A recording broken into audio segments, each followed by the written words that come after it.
All right. We are going to get going here. Well, thank you guys for coming tonight. Well, hopefully we got a good one planned for you. We've got several projects that we have to get work through. I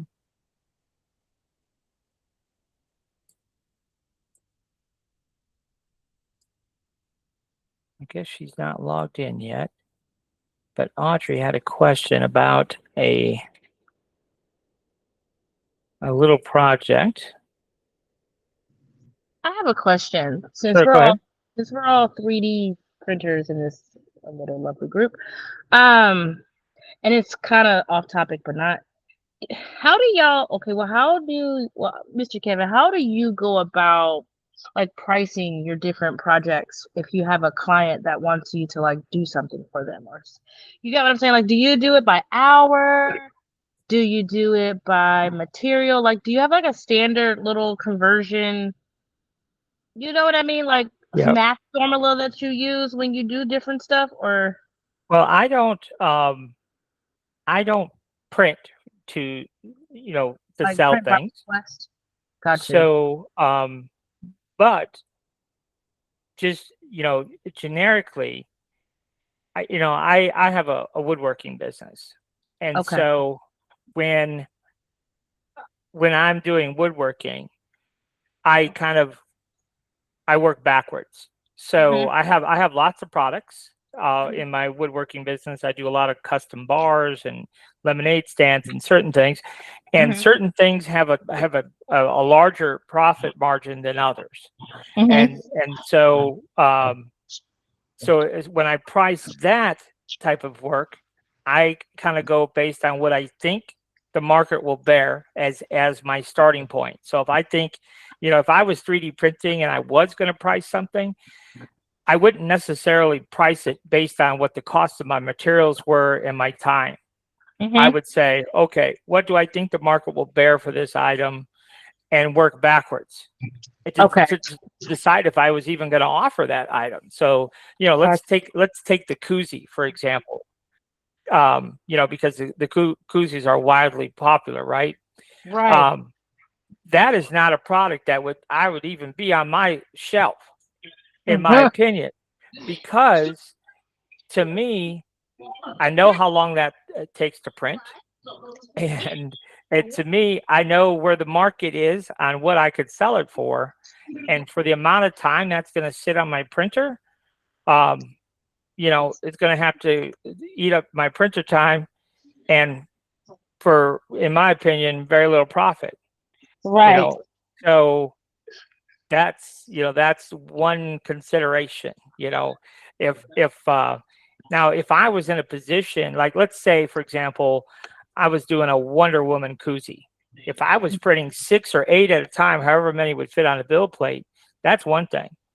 But if I have 6 different designs I'm offering, and I have to print one day and one the next, well, now my printer's tied up. I can print what, 3 koozies in a day? If I was only printing one koozie at a time, and they each took 6 hours to print, with the logo on them and the different colors, then what am I going to be able to do? 3 of them a day? If I only have one printer. So that's the other consideration. But I don't know, maybe somebody else that sells prints can elaborate on that. But I think really the only way to make money 3D printing is to, when you're printing, is to have a whole bed plate full of whatever that item is, rather than do one-off prints like that. So True. That that's why I makes sense. never that's why I never offered prints, because I never figured out with a printer exactly how I would make money with a printer, knowing that I can't get that much, on my little hat gift box. In my opinion, top dollar for that gift box for me would probably be like $30. Okay, Well, so that that's what I takes was wondering because that I that takes all day to print. To I print think the yeah. that's cheap. to print the box and to print the lid takes an entire day. So just about an entire day. So Okay. Yeah. Well, so Paul, what do you think? What do you think topping out on that gift box would be? I'm looking at 40 to 50, I think. That's just me because it's a bit work and you got to get paid for your design and product, Hmm. each one. That's what I think. Again, the only thing I've been And selling lately is these gumball machines, and I've been selling them for 40, and that's cheap because I know the people, and I sold about 5 of them. And yeah, that is cheap. that takes a couple of days to print. That's like 2 days of printing. It's a lot harder to print that than it is the hat box. Yeah. I've been getting And, $40 easy.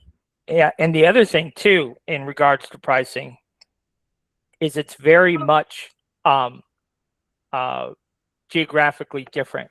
So I'm in Kansas City, Kansas. So if you're in New York or California or Florida, you know, prices are probably going to vary quite wildly, depending on your location too. So, that's another consideration.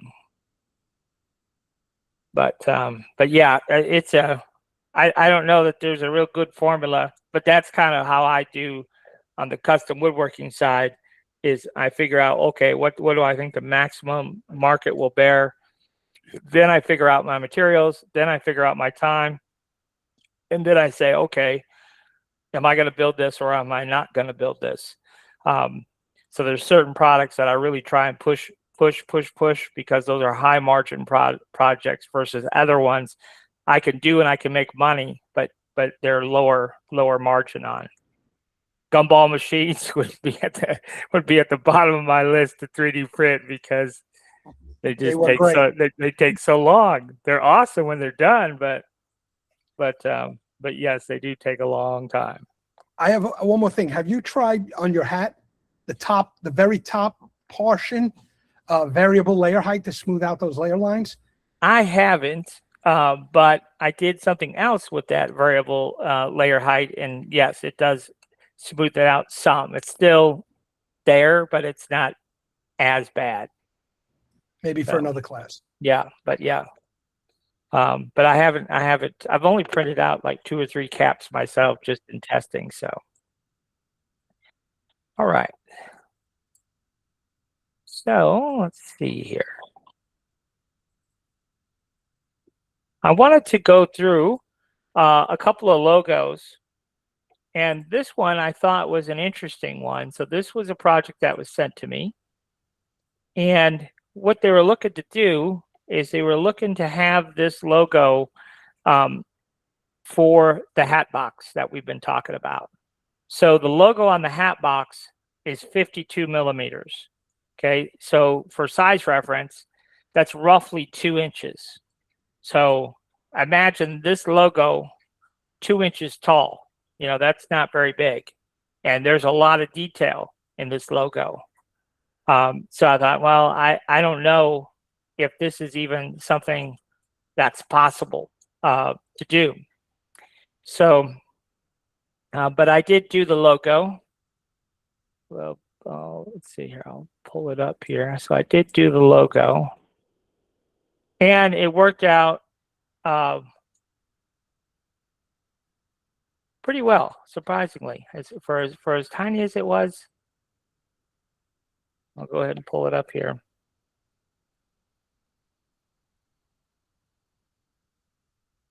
And we'll look at some of the settings also that I used for this logo.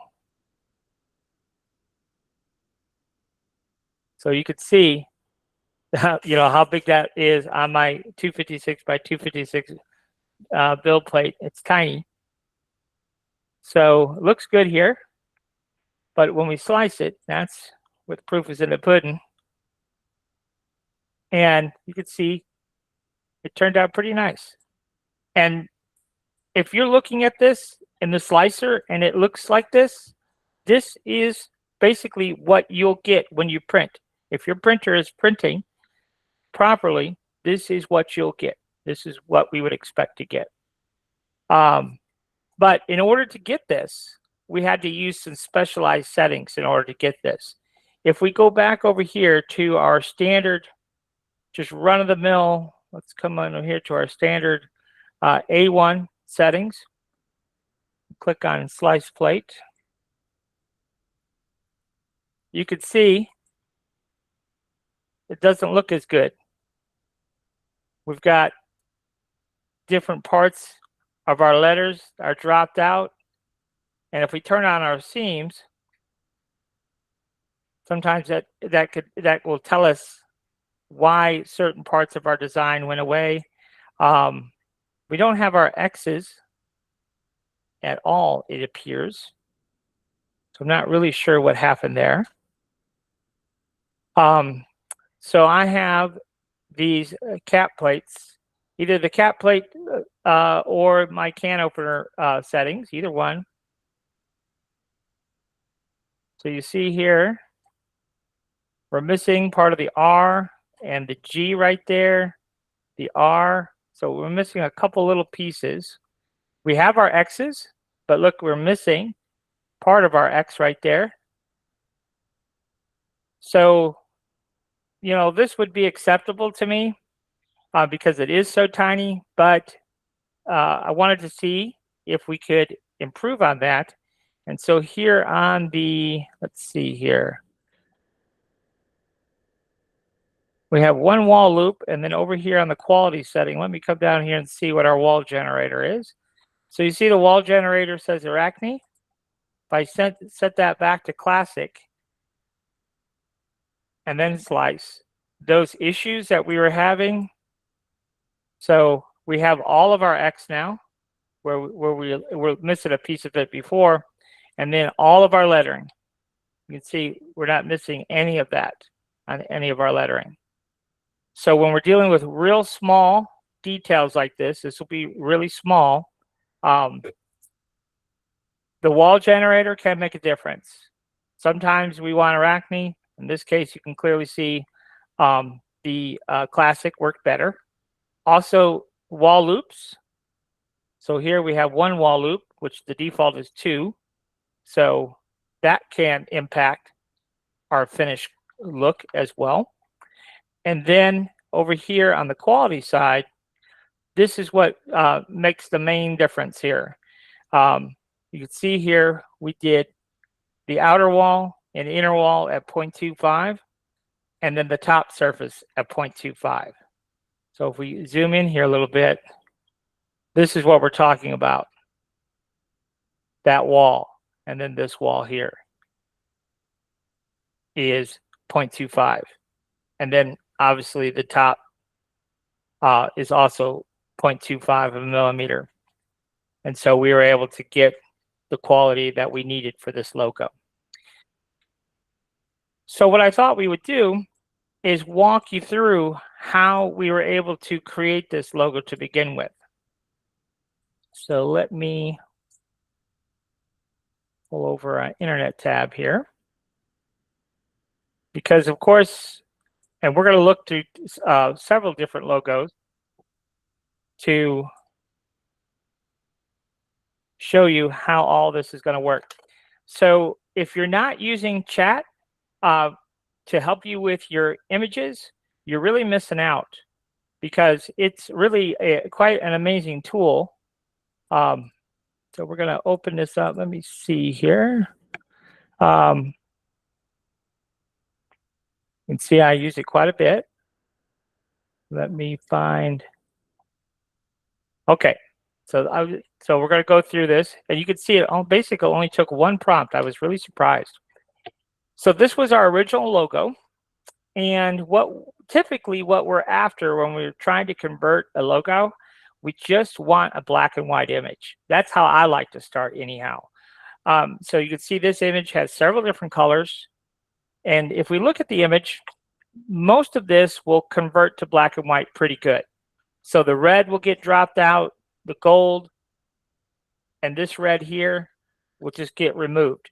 But where the issue is you see this red where it's touching the blue, that's going to be a problem for us, because chat is going to see those two colors as one color, black. And so we won't be able to change our stripes to red because they're going to be connected to the blue. I mean, we could, but it would take us extra work. So this is the prompt I used. It says, I would like this image converted to black and white image. I would like the background of the image to be solid white background, and where the stripes are touching the blue, I would like a very thin white line added. Otherwise, simply convert the image to black and white, suitable for 3D printing and vinyl cutting. Now, this brings me up to another point. On the Patreon, on the paid Patreon, for those of you who are paid Patreon members, I'm going to start a side chat. So it'll only be available for the paid Patreon members, but I'm going to start putting all of my chat GPT prompts in that chat. And I would encourage you that if you're using chat, to you add your prompts as well. So like you can see here, we can click share right here, and I can share my exact prompts, because these can be useful, because you could just copy and paste with your image and make it whatever little changes you might need to make. And then slowly but surely, you'll kind of learn of how chat works and how to get the results that you're looking to get. But look at what it did. First time out the shoot, it did exactly what we asked. So it removed all the color, right? And then where the red was touching the blue, we get this thin white line. Now, for you, that might not mean too much significance, but when you see us go into Inkscape and separate all this and add our colors and do all the work we're about to do, you'll see why we wanted that little thin white line. But it got it right out the chute, first try. So that's really powerful. And I don't know how these other logos are going to work, because I haven't done those yet. But we have similar logos that are a little bit complicated. So we're going to right click and copy this image. And then we're going to come into Inkscape here.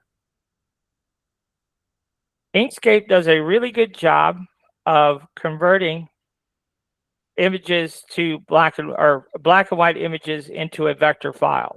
So, and chat does a really good job of taking these images and converting them into black and white. And we're going to show you one where the image was really crappy, and yet chat did a really good job still. So we just right click here in Inkscape and paste. And then we're going to right click and trace bitmap. And so it gives us this dialog box, and we hit apply. And there is our vector graphic right there. So then what we're going to do is we're going to go to path and break apart. Now, we're going to get rid of all the stars, because we're not going to use the stars in our design, mainly because it's already very tiny. This is going to, we want to shrink this down to only 2 inches. So those stars are going to take up extra space that we don't have to spare. So we're in our selection tool. If I hold my Alt key down, I could just swipe through these stars, and wherever that red line touches, that's going to be our selected items. And then we'll just hit the delete key on our keyboard. Then we'll take this very first shape and we'll give it a color. And we'll go to object, and we're going to choose lower to bottom. Okay. Now, when we're done with an item, for me, I like to just go ahead and turn it off. So we'll just turn off the visibility right here in our layers palette. And now that's done.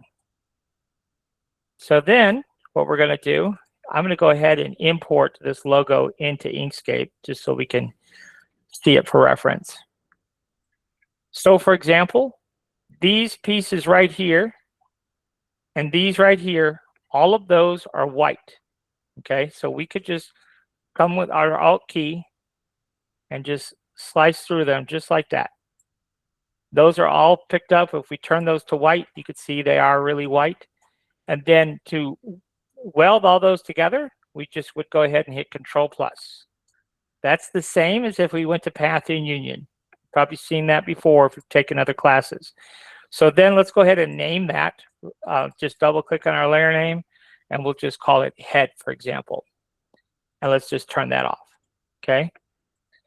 Then these two things, we can select one, shift select the other. Those are going to be kind of a gold color. You can see those are those right there. Control+ to combine the two together. Double click, and we'll just call this gold swirl. I don't know what to call those, so we'll just do gold swirl. But turn those off when we're done. Okay, and then let's take all of these two white outlines. So that's all of this stuff. So we can just come in here, select all of that, and then we can use Shift and just click on these extra pieces to add to them. So over here, we'll do that one and that one. Now let's take a look. Let's set all those to white. And yes, the outline is now all one. So we can go ahead and hit Control plus, double click. We'll call it white outline.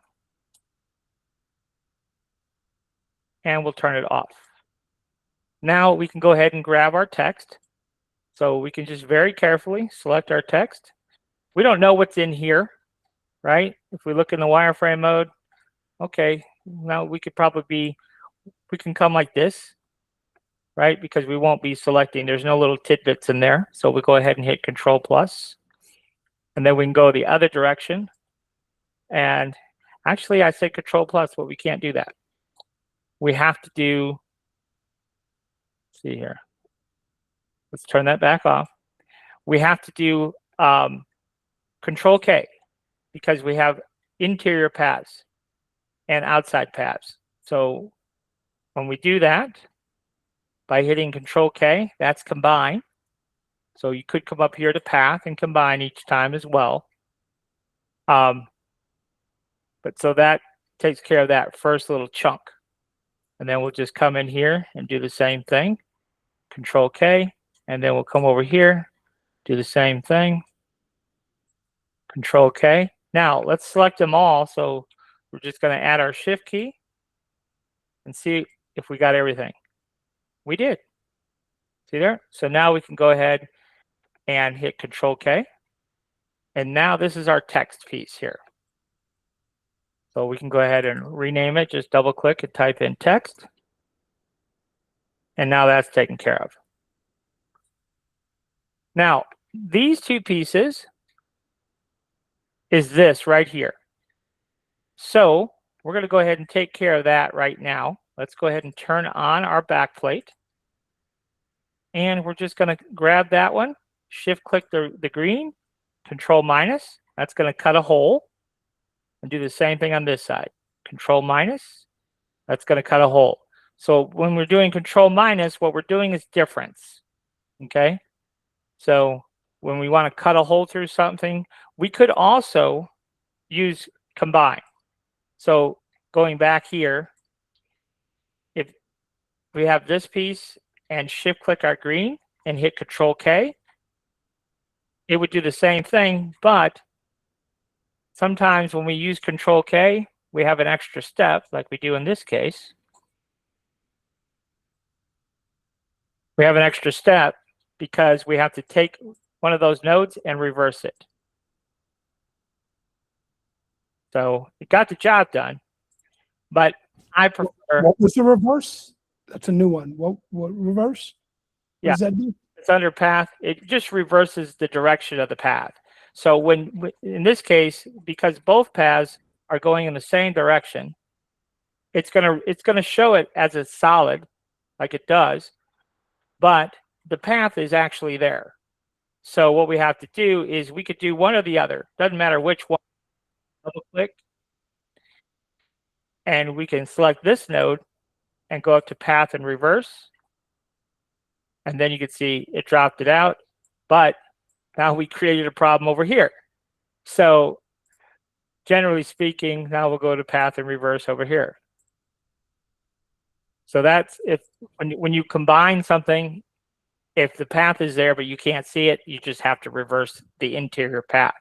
So yeah, it's a bit of a pain. But is that now going to be hollow right down to the build plate, or are you going to have another? Yes, correct. Okay. Yes, this is going to be hollow down to the build plate. Yep. So if I want to change the color, I want this to be blue, but I want this exact blue. What we can do is come over here to our fill and stroke, and down here we have our eyedropper, and we can sample this color. And so now our backplate is the same blue as the original image. Not that it matters, but you know, for our purpose, it really doesn't matter. But if you wanted it to be the same color, that'd be the way to do it. Okay, so now we've got this part up top here, which we're going to deal with in a moment. These two little tiny things right here, those are little flecks of white of what I call my center shield. And then if we look in wireframe mode, we have the stripes, which are red, but then this piece here is white. So you see that there? And then we can come in here and we could shift click our stripes. And remember, we asked chat to give us a little bit of space. So it did that perfectly. Now these have to be moved up to the top. But now you can see we've got the same thing that we had here. So that works out really well. So this piece, shift click this piece and this piece, Control plus, make them all one. We'll change that back to white. And we'll call this white center. And we'll just turn that off. And then we'll use our Alt key, swipe through to pick up all of our red stripes. Control plus. Red stripes. Let me turn that off. This is going to be our gold shield. So we can go ahead and do that. Gold shield. We'll turn that off. Then we have our X's. So I'll use my Alt key again. Swipe through. There we go. Control plus. We'll make those red. We'll call it red X. And then we can turn that off. And then this is going to be our blue shield. So we'll go ahead and select this. We'll just give it a blue color. Then we can double click here. Blue shield. All right. And then we have some interior parts. So this is a little path and this is a little path. So we'll just go ahead and select everything, and we have to do combine. When we have interior and outerior paths, we do combine, Control K. And so you see where those paths were, they just got dropped out. And that's going to be gold. So we'll make that gold lions. All right, so that's that. And now all we have left is to deal with up here. So on this, we have our blue background, and then we have a white, and then we have some red. Now let's see what we actually have here. We'll go into outline mode, and we toggle outline mode. Everyone, if you're using Inkscape, you should have this set up to be able to toggle back and forth. And we have a video on our YouTube channel. If you just search Inkscape setup, it'll walk you through the process of setting up your keyboard shortcuts, changing your mouse to be able to zoom in and out with your center wheel mouse, and a couple other little settings that we use. But this is white. So we'll go ahead and make that white. You see that's white. And then this is going to be red, but we have to put it on top of white. So that's going to go to the top of our layer stack. So you see that's red, but we don't have this right here. So we're just going to add it in manually. We'll grab our pen tool. We can turn off snapping for this, and we'll just eyeball it. So we're just going to click it right there. We're going to eyeball it right about there, maybe there, back to here. Then we'll grab our node tool, which is the N key on our keyboard. Then we can kind of push this. Now I know this has a stroke applied, so we will shift click the big red X to get rid of our stroke. And so now you see we kind of have what we had over here. So, you know, you can be as particular as you want to be. We can move this down a little bit, and you know, you've got your control handles here you can be real particular with, but gives you the idea there. So we'll go ahead and select both of those, Control plus, and then this becomes our red flag. All right. So now as we go through here and look at what's left here, this piece here, this is our white flag. We can go ahead and move it right below our red flag. It'll be fine. This path right here should be our back plate. So we'll go ahead and make that the back plate. But as we look through here, everything else is named. So we don't have no random paths just floating around. So let's go ahead and turn everything on.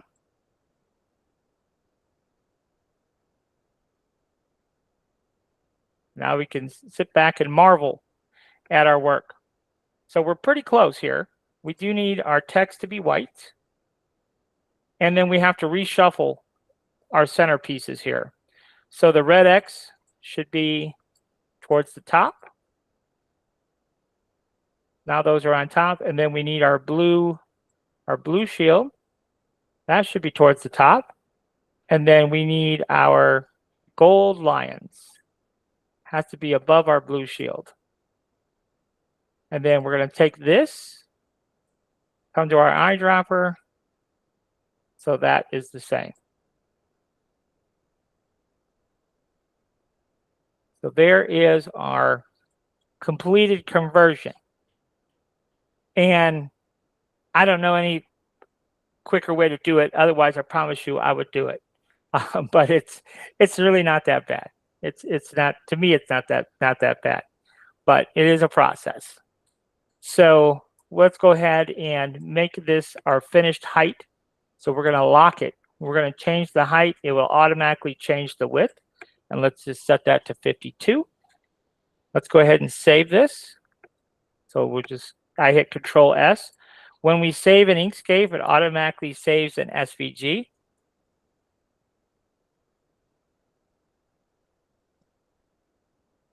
So we'll call it Class Conversion 01. Now the fun part is when we go into Bamboo and convert it into a logo.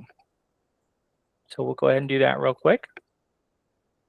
So we'll hit Control I to bring in our SVG here.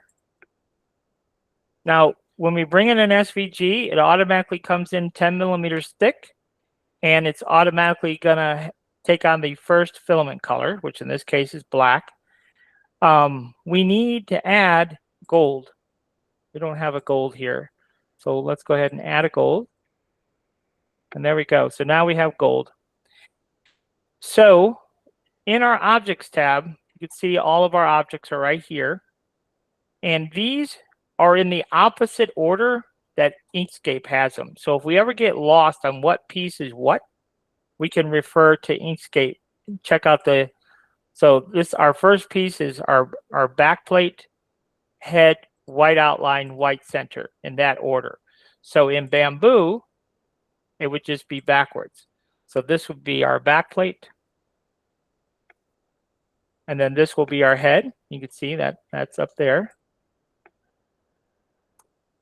And if we change this, you could see that. See how you could see it a little bit easier if you're looking straight down. And this is our outline. And then this is our center shield. We'll call it center white because that's what it is. So all these pieces, those are all going to be white. Okay.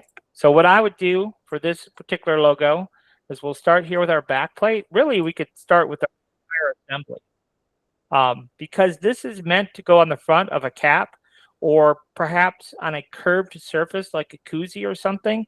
This is meant to be printed thin, is what the customer wanted. So we can come up here and we'll set the thickness first to 1 millimeter thick for everything.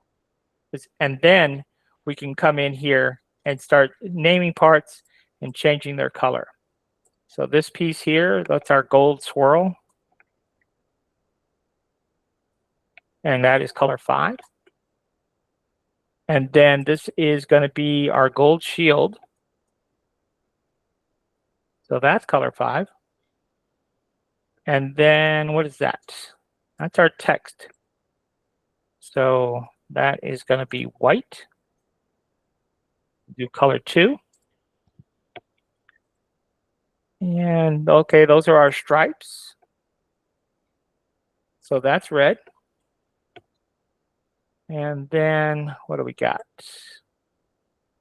Oh, up top here. That's probably our white flag.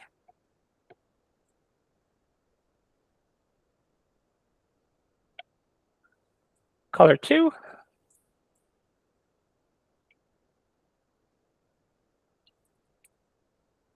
Well, I don't, why is that not changing color 2?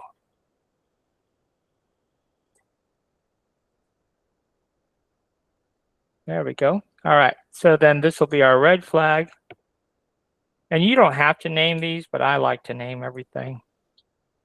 We could just do it quick and skip this step, but color number 4 for our blue shield, our gold lions, color number 5, and then our red X's. And that is color number 3. Okay, so now everything is named and everything has been sized already. You can see it looks kind of strange. If I were just to slice it as is, you could see it would slice just fine. And it would only be 1 millimeter thick. So it'd only be 1 millimeter thick. But that's not exactly how we're going to do it. That first back plate also needs to be blue. So we're going to start building this logo here. But this is why it looks weird, because everything is 1 millimeter thick. And so everything is on that same plane. So everything's fighting one another right now. So we'll start here with our head. That is going to be 1. The outline is going to be 1. The center white is going to be 1. The gold swirl, those are going to be 1. And then the gold shield. Now, yes, the gold shield is going to be, that's going to be set to 1 as well. Now the text is going to be 1. Now the stripes, that's going to be different because we have blue and we have white already. So our red stripes need to be on top of white. So instead of 1, these are going to be 1.5. Our white flag is sitting on top of our back plate, so that goes back to 1. The red flag is going to go 1.5. Our blue shield, that needs to be 1.5 because we already have blue and we already have gold. The gold is at 1. So if we're going to go on top of that, we need 1.5. And then our gold lions, now we've got a problem because we got blue, gold, and blue again. So that blue shield was at 1.5, so lions got to be 2. And then we have a red X. So that gold plate was at 1, so our red X's will be at 1.5. And there we have it, folks. So the total thickness, if I were to select this and look at the total thickness here, we're at 2.5 millimeters, which for a curved surface, that's about as thick as we want to be. And you can see here, if we look at this, we could actually take that, the gold lions, and we don't have to have it sticking up that much. So we could actually do, so for this blue, we could have only had it at 1.25, for example. And then for our lions here, we could set those at 1.5.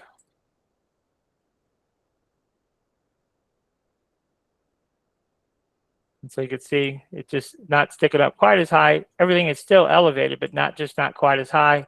And then our overall thickness is only 2 millimeters in that situation. But of course, to get this to print the way we need it to print, we will choose the cap plate profile for 1, and then we'll just come down here under the quality tab and make sure our wall generator is set to classic. So then when we slice our plate, you can see all of that real tiny text, our border, our X's, everything is going to slice really nice and should print really nice.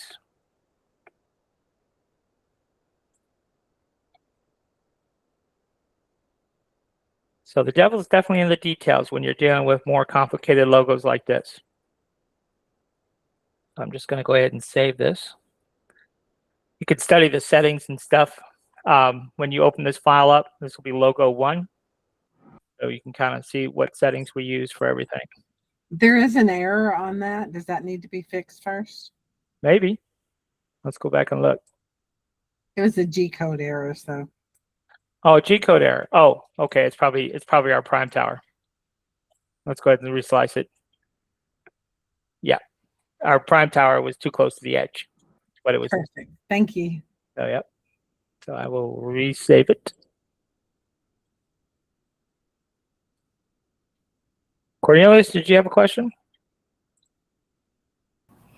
Yes, sir. Do it doesn't matter if you have the doesn't matter what printer you have and what settings you have. I see that when you print it and you sliced it, you did with the A1 mini. Mm-hmm. So it doesn't matter like with the P1S. I'm quite sure a lot of us have P1Ss or P2Ss or something like that nature. So is the settings all the same when it comes, like if you was to change your A1 mini to a P1S or something like that, will it still be the same timing? So yes. So if I go back here, so this was all originally set up for the A1, but if I switch to a P1S, for example, or I must have, then we're going to have different presets here. I don't know why it's showing me the presets for an X1C. So when you open it up on yours, the settings will be different because you're going to have a different printer up here. But so what you would have to do, because if I slice this, let's see here. Yep. See, our X's go away. We got little bits of our text missing. So yes. So when you go back into print on your printer, you would have to go back in. And so on the quality tab here, first of all, on the wall generator, it is set to classic, but you would have to change these settings, the inner, outer. So the outer wall, the inner wall, and top surface. All of those would be 0.25.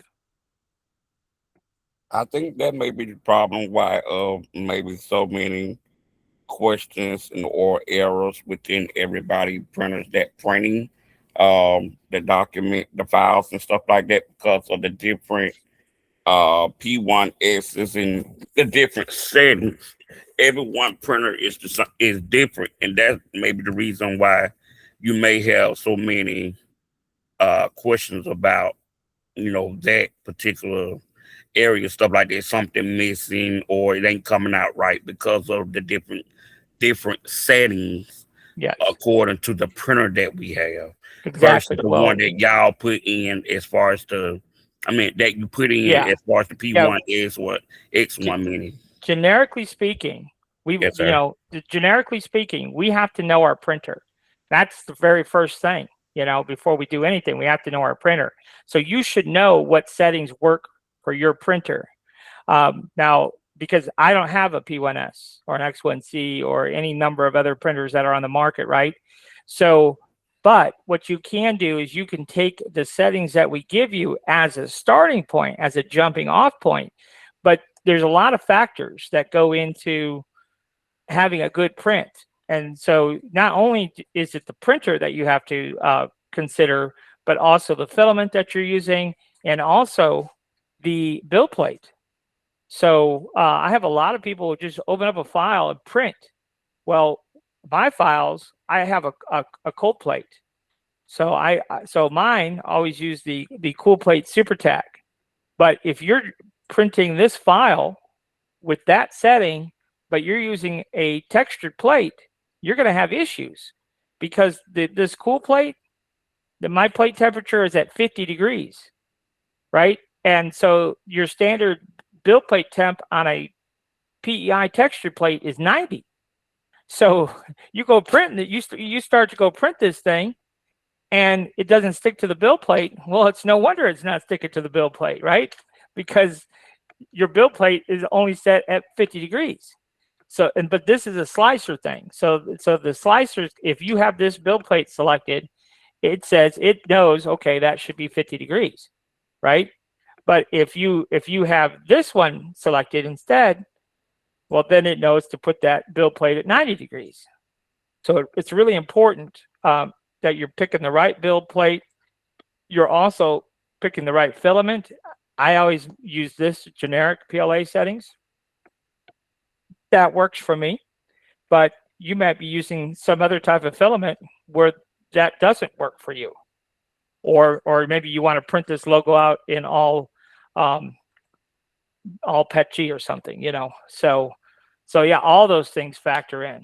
So your initial settings will get you part of the way there, but then yeah, you have to make sure that you're using the settings that are appropriate for your printer, and that takes a little bit of trial and error, and sometimes a lot of trial and error. So yeah. And when I know when I was new to printing, I didn't realize that sometimes just 5 degrees. I was having some trouble with PETG, and somebody suggested that, well, just bump up your temperature 5 degrees, and you wouldn't think 5 degrees would do much, but as soon as I bumped it up, guess what? My problem went away. So yeah, just add a little bit of temp to it, and the problem went away. So good question. Well, I guess I had a question about it. So the All right, generic, so now let's take a look at another logo. just Pardon, had a go ahead. question about it. So the generic PLA, did you change any settings in the generic PLA, or you just select generic settings or generic PLA? Yeah, I didn't change anything. I just used the generic settings. And then, like I say, that's not to say that's what you should do, but for my PLA that I use, I found that those generic settings work pretty good. So I just used those. Yeah. All right. So let's take a look at another logo here. I wanted to look at this one. So let's get back into chat here.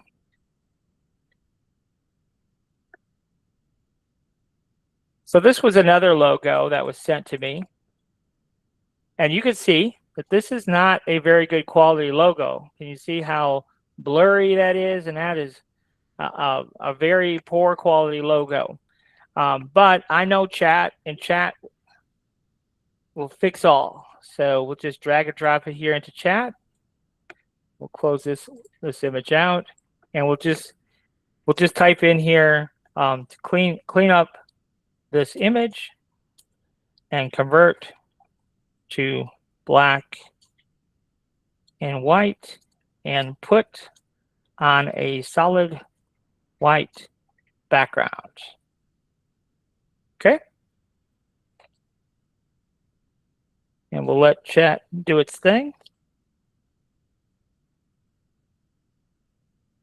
And it should give us a perfect black and white image that we can then convert very quickly and easily.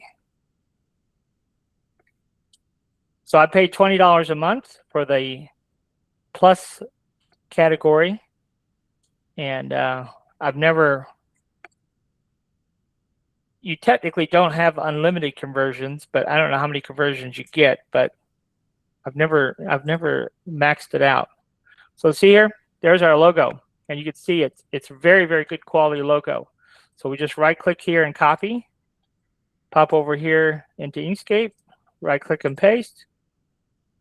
You can see how really nice our logo turned out. So to convert this, we can just right click, trace bitmap, apply. So there it is. So this one here, we can go ahead and do path and break apart. We'll take this outside piece and we'll give it a color. And we'll go to object, lower to bottom. Now I need 2 of these. I know I need 2 of these for this particular project. So I'm going to go ahead and duplicate it. Just hit Control D and just turn off that duplicate. Okay. And then we're just going to focus on what we've got going on here.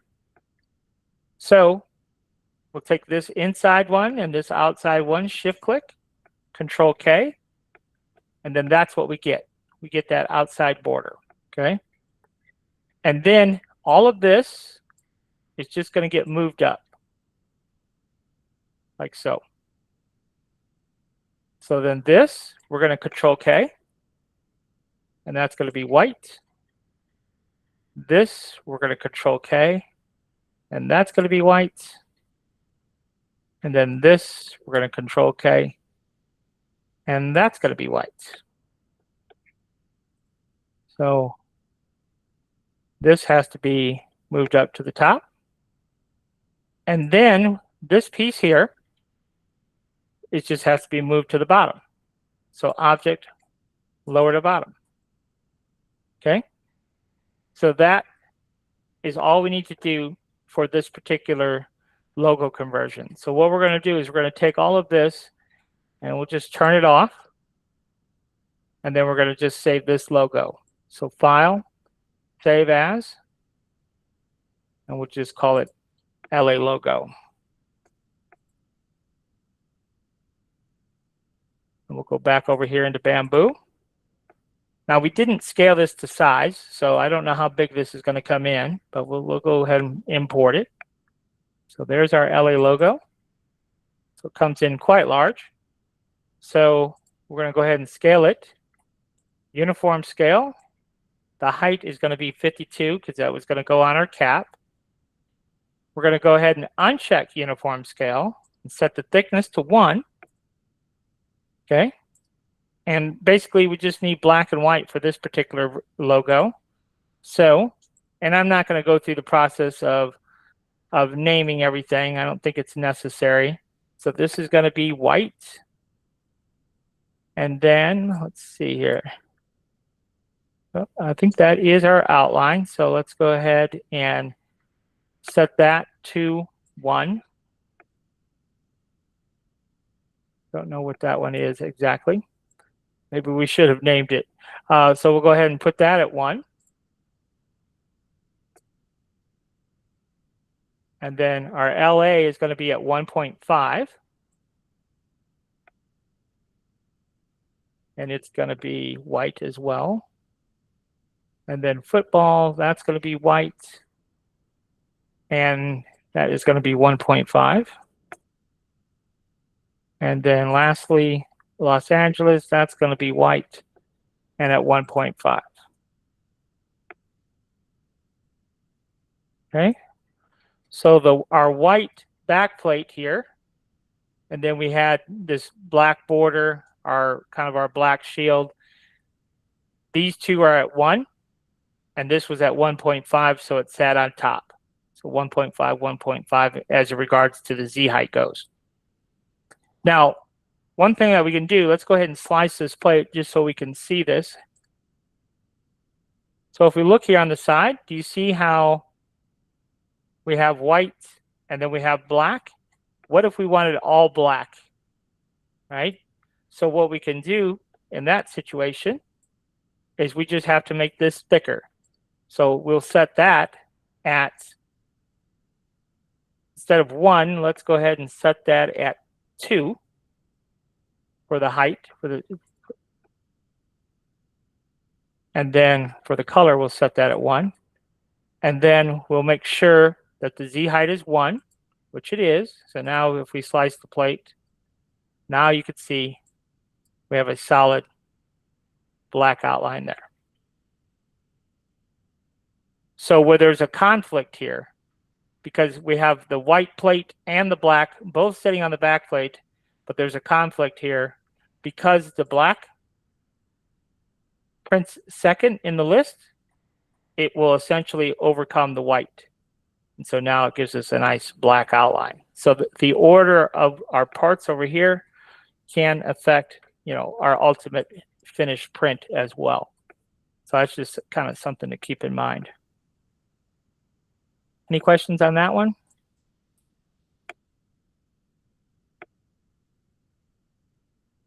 We'll go ahead and save that.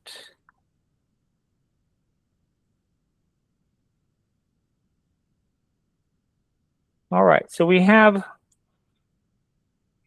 I'll tell you what, yeah, let's go ahead and convert this logo, and then we're going to take a look at Jose's lamp, I think. Then we'll come back if we have time and take another look at another logo. But let's take a look at this one. So this was sent to me. And what they're wanting to do with this is they want hype chains and keychains with this one. This is our bread and butter stuff, our absolute bread and butter. So let's go over to chat and have it fix the logo for us. So we're just going to drag and drop into chat here. And we'll just copy and paste. So we're going to clean up this logo. And I don't think there's anything real special that we're going to have to do to this one. Let me take another look at it real quick. Full size. Okay, so if chat eliminates the blue, we've got white, we've got light blue. I don't think there's really going to be any issues with converting this to black and white. I don't think so. So I think it can just clean it up. So we're just going to use the prompt, clean up this image, convert to black and white, and put on a solid white background. I think that'll work just fine.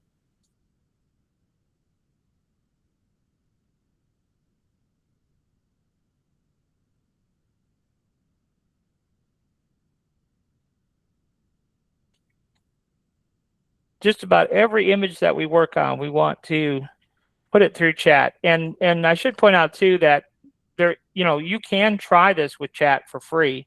You get a certain number of prompts per day. I don't know if it's 8 or 10 or whatever. So if you just want to experiment and play, you can without committing. But let's take a look at it and see what we got going on. I just want to make sure that we don't have any issues. Yeah, we're golden. That's going to work out just fine. So we're going to go ahead and right click and copy the image. It's almost silly how easy it is, really.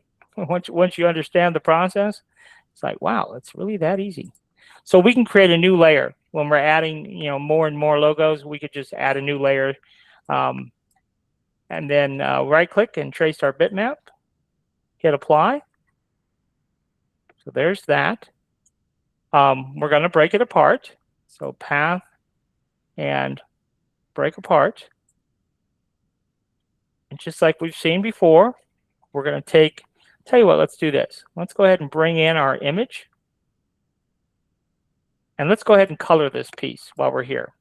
So we're going to come to fill and stroke. We're going to click on that first square, our eyedropper, and sample the blue. And then we're going to go to object and lower to bottom. Okay. And then this piece here, and shift click this one down here, Control plus to combine those into one. So that's our union. And we're going to grab our eyedropper tool and click that. Okay. So remember, I said, well, when we're done with stuff, we can turn it off. And we're done with this piece, we can turn it off. Okay, so everything that's left is white. So we can select everything. I'll tell you what do we want to do here? Let's do this. We're going to do it a little bit differently because I want to just show you another option, something to think about when you're doing this. Let's go ahead and select just the bottom part of this, Control K to combine. And then we're going to do the top part here and shift click this piece, Control K, and then shift click this piece and Control K. So that becomes one. Okay. Now the sharks, we have a back plate here of sharks. So let's go ahead and give it, this is going to be white. And let's just click and drag it down. And then we have all of our black part of our shark. Let's select that and Control K. Okay, and then we can go back in, use our eyedropper tool. There we go. So let's turn all that back on now. And then this is going to be white. So there you go. Now, we're going to do something that's a little bit more complicated. But these are the types of things that you got to think about when you're creating designs. What might you want to do to your design just to make it just a little bit extra? So what we're going to do here is we're going to create one more part. So we have this solid piece, right, of white. What we need is a little bit different piece of white. So we're going to take the white and our sharks. So we shift click both of these. So you see we have two paths selected. We're going to duplicate them both. Okay. And then what I'm going to do is I'm going to take my shark, my blue shark, and shift click the white. And we're going to hit Control minus.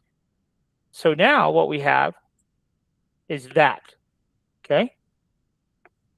And we have that for good reason. When we get over to Bamboo, you're going to see what we're going to do with that. So when you're creating your artwork, we really have to be mindful of how we want to print this because we need the right pieces here in Inkscape to build what model we ultimately want to build over in Bamboo. So let's go ahead and select our logo. And typically on height chains, I typically do 150. So we'll go ahead and change the width to 150. And let's go ahead and hit File and Save As. And we'll call this the Sharks. You know, when we're making, we talked earlier about pricing things.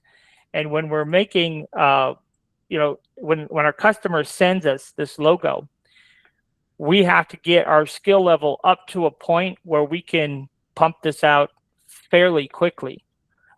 Because there's a market cap of what somebody is going to want to pay me to make this design, and whether that I'm making this design for somebody who's printing the hype chains and selling the hype chains. But even if a customer came to me and said, "Hey, I want 4 of these hype chains or whatever," right? We have to be able to create that in a certain amount of time because our customer is not going to pay, you know, $60 just in artwork fees. So we're going to have to pump something like this out in 15, 20 minutes. So either we don't charge our customer anything for the design fee, or we charge them a fairly minimal design fee. You know, it depends on how many pieces they're getting probably. But yeah, we want to be able to print this stuff out quick. So let's go ahead and import the artwork. So there's our SVG. It's already sized to 150. So we need blue. Let's see here. We need like a blue. Let's do like a blue like that. And then we want maybe a darker blue. I don't know, something like that. And white. So this first piece was the darker blue. And then that is our lighter blue. And then our sharks is white. And then our text sharks is the darker blue, so that's 5. And then that is white. And then we have our, what I call our plate, our text plate. We'll see what we're going to do with that piece that we just created last. So we'll start here on our back plate. And for height chains, I usually make those 8 millimeters thick.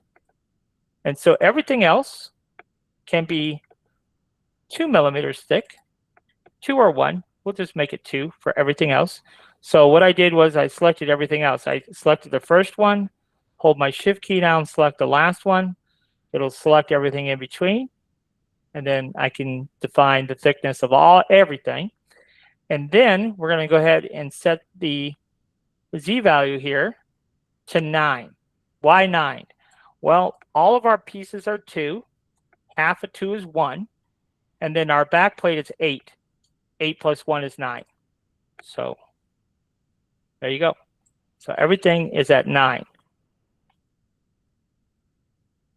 But I don't think that, for some reason, that didn't maybe take. So let's look at that. So, our back plate's 10. It's supposed to be 8. So that's what the difference was. So let's see if it's sitting. It's sitting on the build plate. There you go. So now everything is sitting like I expected it to. Now there's a couple that isn't. So that piece right there should be 2.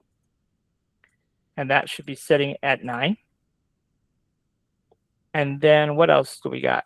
Our shark text right here.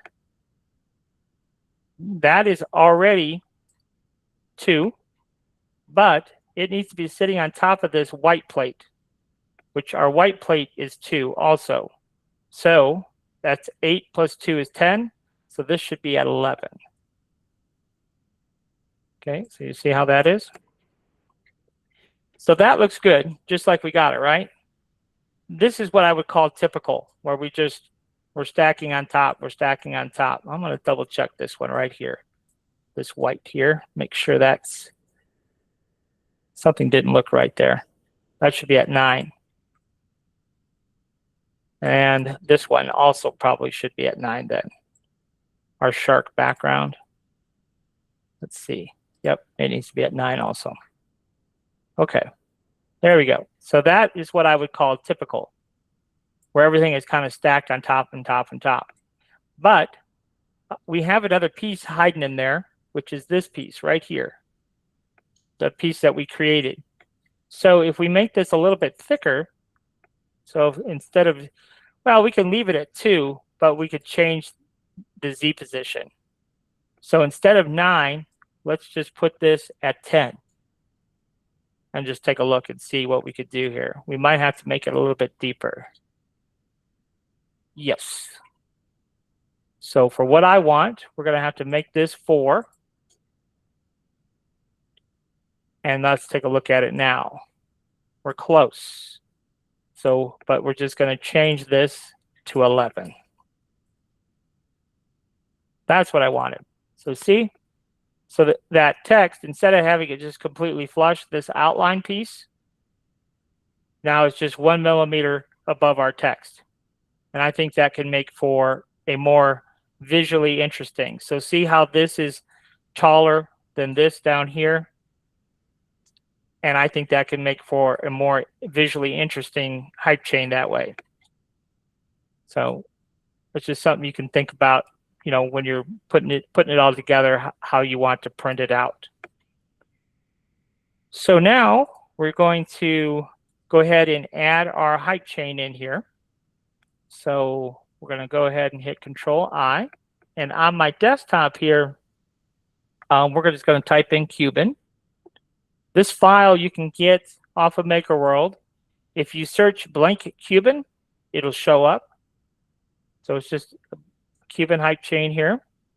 And then we're going to take our medallion here and we'll just move it up a little bit. One of the reasons I make the back plate 8 millimeters thick is because of this piece right here. This piece, this white piece, is just a little over 6 millimeters thick. So if I make this 8, then for sure, you know, you won't see this sticking out. So that's why I make that back plate 8. And then we have to move our prime tower.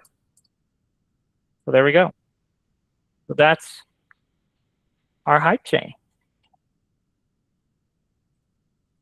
So you can see it wasn't too bad. Now, this will not print the way it is because we have to take our hype chain and our medallion here and merge those two together. But what we're going to do first is we're going to go ahead and make a keychain out of this. So we'll go ahead and add another build plate and copy this medallion over. Yeah. Yeah. Question. Where did this hype chain come from? So this, the hype chain itself is a Cuban hype chain. And so if you go on Maker World and you type in blank Cuban. Okay. Okay. Just go get it and make a well. Okay. Thank you. Mm-hmm.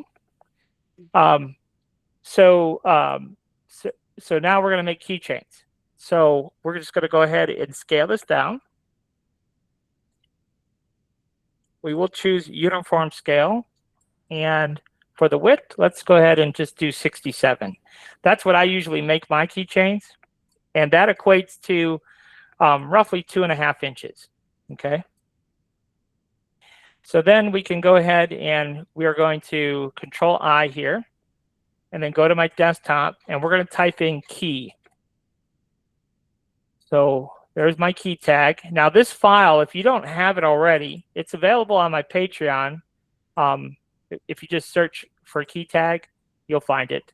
But all it is an 8mm circle with a 4mm circle inside.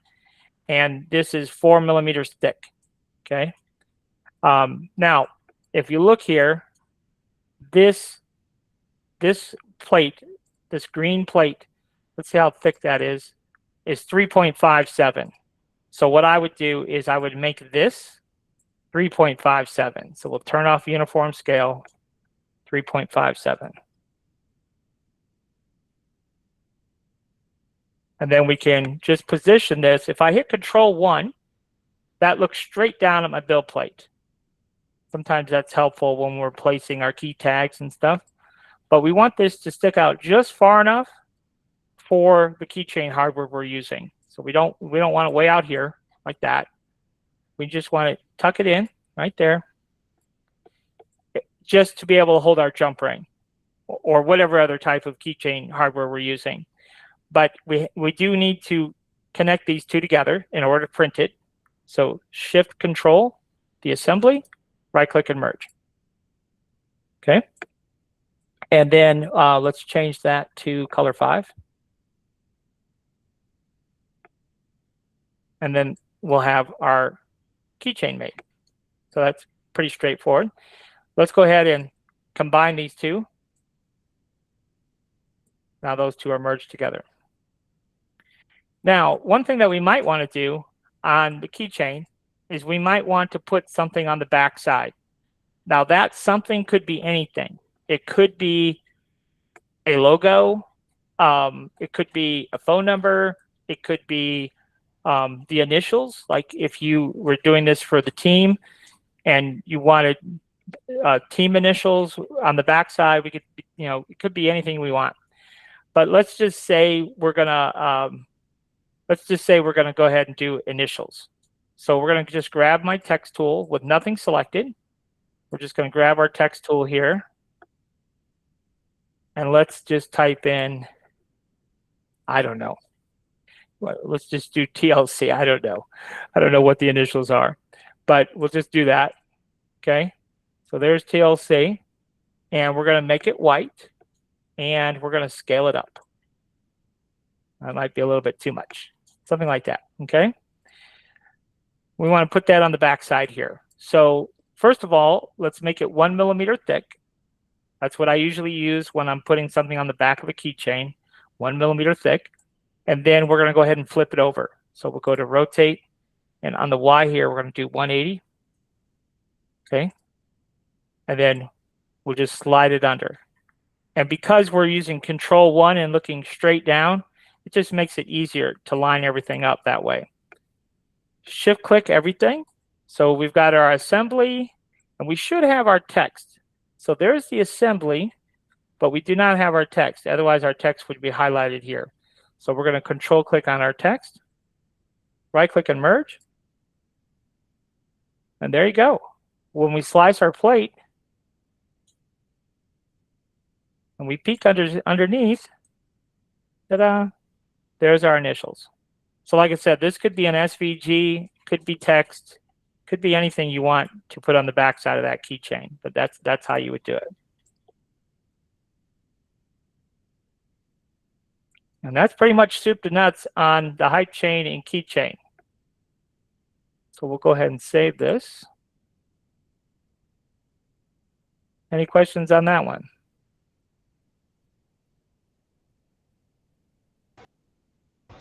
What was the overall size again on that keychain? On the keychain, I do 67 wide. So, so that is the biggest dimension. Now, like I said, that's not written in stone, but that is 25 millimeters, excuse me, 2.5 inches. So 67 millimeters is 2.5 inches, which if you grab a ruler, that's a pretty decent size keychain. And of course, the other factor is, because it's so small, are the elements going to print? And in this case, you can see they're going to print just fine. So that would be the other consideration if we did decide to make it a little bit bigger. And also, we could do the same thing. That actually would be pretty cool on the sharks here. We could make this bigger. So you might make it like 3.5 inches, right? So you make it a little bit bigger, and then put the kid's number. If they have numbered jerseys, you can put the kid's number on the backside, and then you could use it like a bag tag for their baseball bag or something. So that would be another option. But anytime I do a hype chain, I always do keychains, even if the customer didn't order it, because you could see it was very easy to make the keychain. And if you hand them the keychain, more than likely they're going to want it. So even if they don't ask for it, I just make it anyhow.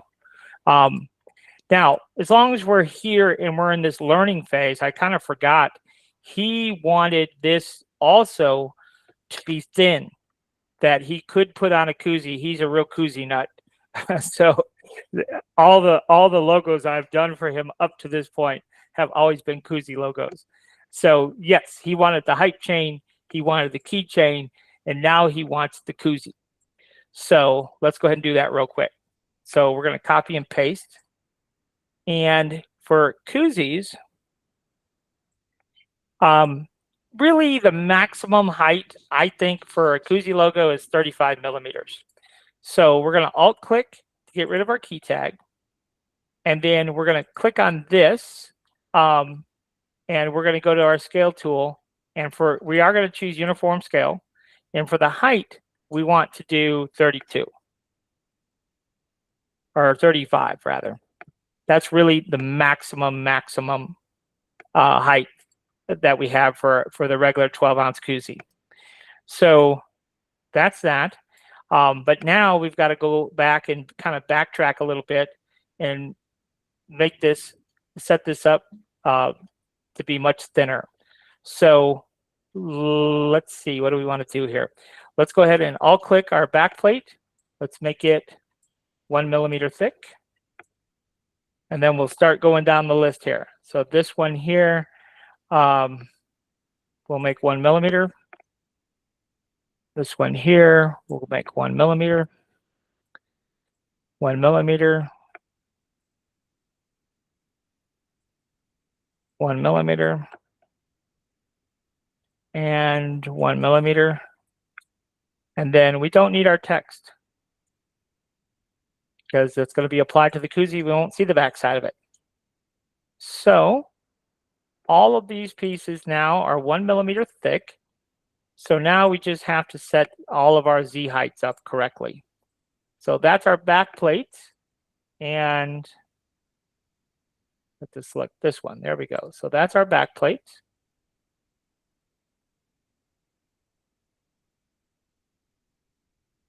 Let's see here. There we go. So it says it's at 1.22. Well, it shouldn't be. It should only be 0.5.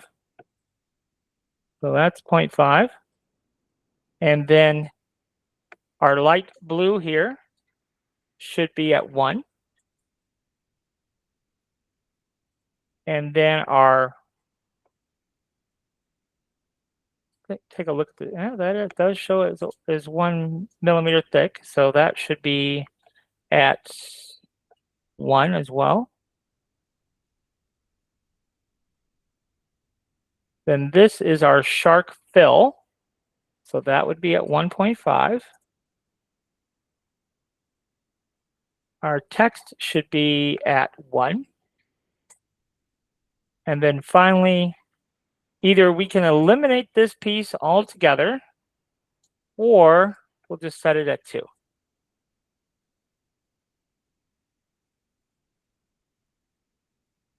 So that is what we've got going on now. So the overall thickness of this whole unit is 2.5 mil. And I think that looks pretty good, even though, you know, we can always, the customer can always just delete that one piece, and then we can go back to this. But I like that extra little thickness sticking out, and 2.5 millimeters is maximum. So I don't really think we want to go any thicker for a koozie than 2.5 millimeters. So we're going to warm this up really good, either with a bucket of hot water or a heat gun of some sort, to make this soft so we can bend it to the front of the koozie. So now we have our koozie logo, our keychain, and our hype chain. So you can see, once you kind of understand how bamboo works, you know, making the different logo sizes are pretty straightforward. I guess we should slice this because this is quite a bit smaller. So we want to make sure that that text is legible. So let's go ahead and slice it.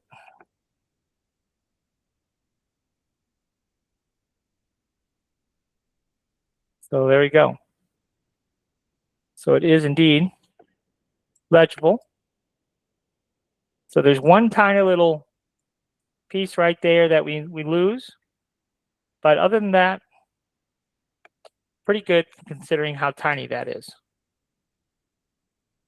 You know, that's about not even 1.5 inches tall. So that's very tiny.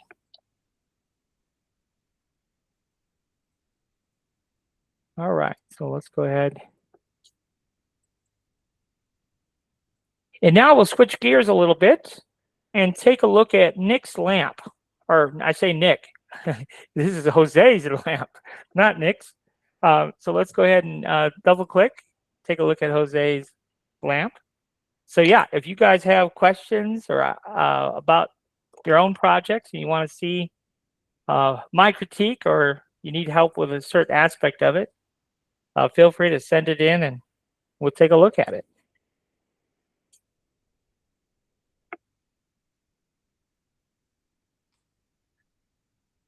Not from Bamboo Lab. Low geometry data in color only. Okay.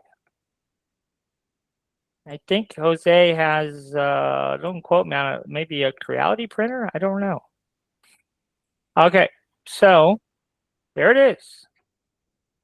And you can see we've got some specialized geometry there on the bottom. Now, I don't know exactly how he created this, if he created it in Tinkercad or if he used Inkscape or what. How did you make this, Jose? Did you use Inkscape? Inkscape. Where Okay. I follow the steps that you did on the video, More Money. Okay, right. Okay, excellent. So the reason I asked that is because if he was using Inkscape, then he would have the original SVG file. And normally, that's what we would use for this next step that we're about to do. We would use the original SVG file. But I also wanted to show you what to do if you downloaded something off of MakerWorld, or if you just didn't have the original SVG file. So just use this as an example. Let's say that you bought a lamp from someone, right? And so you bought the lamp from someone and you like the lamp. So you like this part, but you didn't like whatever base they created for it. Or you just had another idea for a base that you wanted to do. Well, you're not going to have the original SVG file. But you need this contour here. You need to know what that is. So there's a couple of different ways we could cheat the system, so to speak. So what we're going to do is just pull this over, and we're going to pretend that we bought this, and we want to create a base for it, but we don't have that shape. What do we do? Well, first of all, we can hit Control-1, and what that does is it just gives a straight down look at it, straight down. Okay, and then we're going to come in here and grab our snipping tool, and we're just going to snip, just like so. And right here is our copy, so we can copy that to the clipboard. And then we'll come in here to Inkscape. Let's go ahead and start a new document.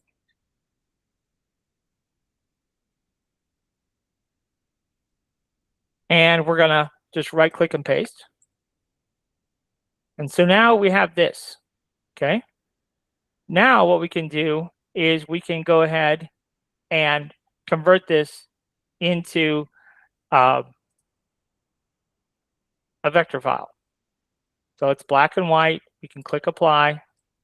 And now we have, right? If we go into outline mode, this is what we would have in our SVG too, right? So Jose has this already. So now what? So now what we need to do is we have it converted to vector, but I have no idea how big this is compared to what we have here in Bamboo. So if we select this piece and go to scale, we could see that the height is 136.61. So in Inkscape, we would just do the same thing. 136.61 for the height. 136.61. Okay, so now we know that this is the same exact dimension as what we have in Bamboo. So on the width side, we're at 123.112. And so if we go over to Bamboo here and look at its width under the scale tool, see it says 123.003.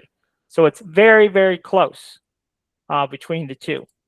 So that's how we can figure that out on both ends there. So, but Jose has the SVG, so then it's just a matter of figuring out, well, what do we want to do as far as a base for it? So I'm just going to go ahead and drag out a rectangle, something like this. Let's go ahead and we'll lower this to the bottom. So lower to the bottom. We can set our rectangle. We could center it. So shift select our lamp here. Go to our alignment tools, and we're going to align left to right. And then we can just imagine what we want for a base.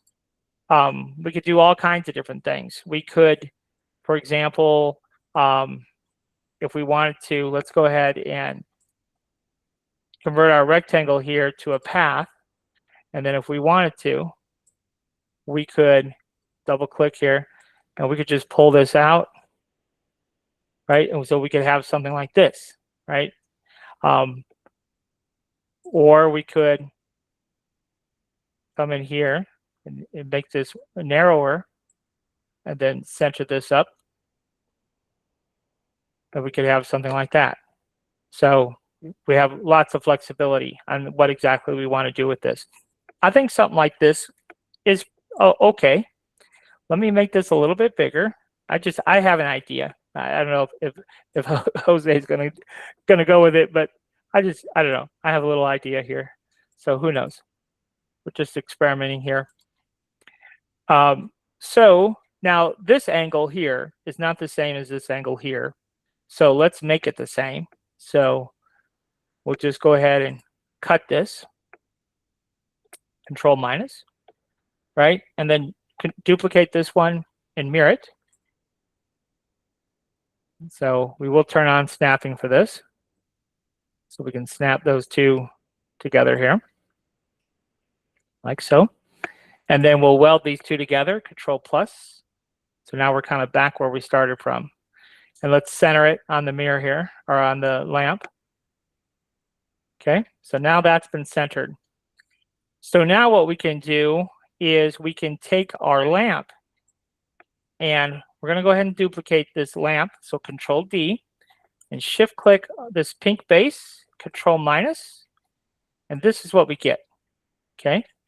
So now that is perfectly cut out, right? So we should be able to slide this in like a peg, kind of like a peg, right? So we can slide that base right in.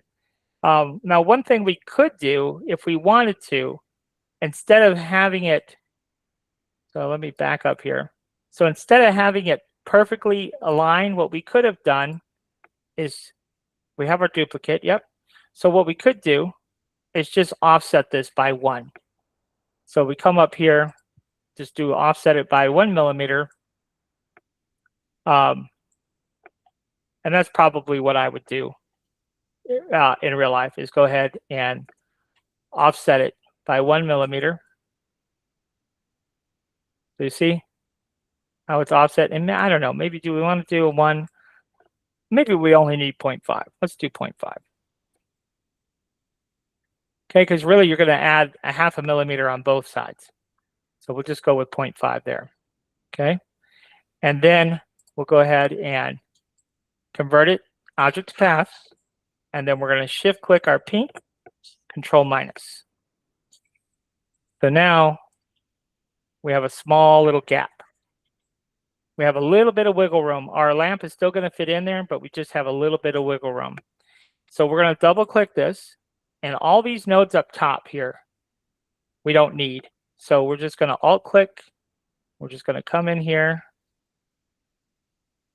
Just like that. That's probably the easiest way to do it. And then just hit your delete key. And so now we have just that bottom hunk. So we could leave it at that, right? We could leave it at that. But what my thought was, just for fun and to challenge ourselves, what if we wanted to do something a little bit extra? What if we want to complicate matters and we want to add in a little drawer?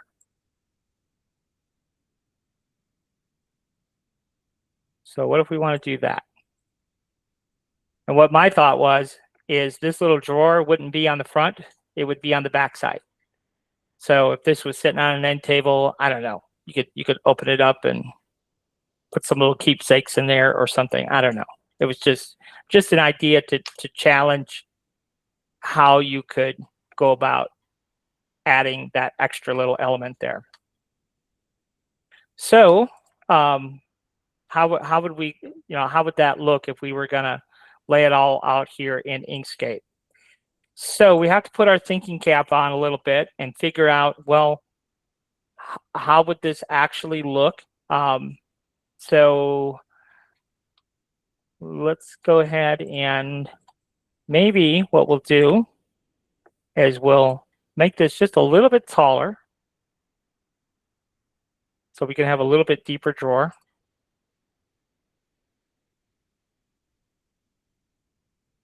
And then we'll work through it here. So this is the front of our drawer right here. That's going to be our drawer face. So I'm going to duplicate that, Control D, and then we're going to offset this. So let's offset it, I don't know, maybe something like 4 millimeters. So we're going to offset it to the inside, -4. We have to enter a negative value, give it a different color. So that is our inset. That's our hole for, so this is the front plate now and the back plate. So, but we need to cut a hole. So this one here, we're going to go ahead and duplicate it. We're going to go ahead and just bring it down to the bottom of our layer stack. And this one we'll call our back plate. Okay, and we'll just turn that off for a moment. And then this one is going to be our front plate. Yep, this one right here. So that's our front plate. Okay, and then this is going to be our drawer front.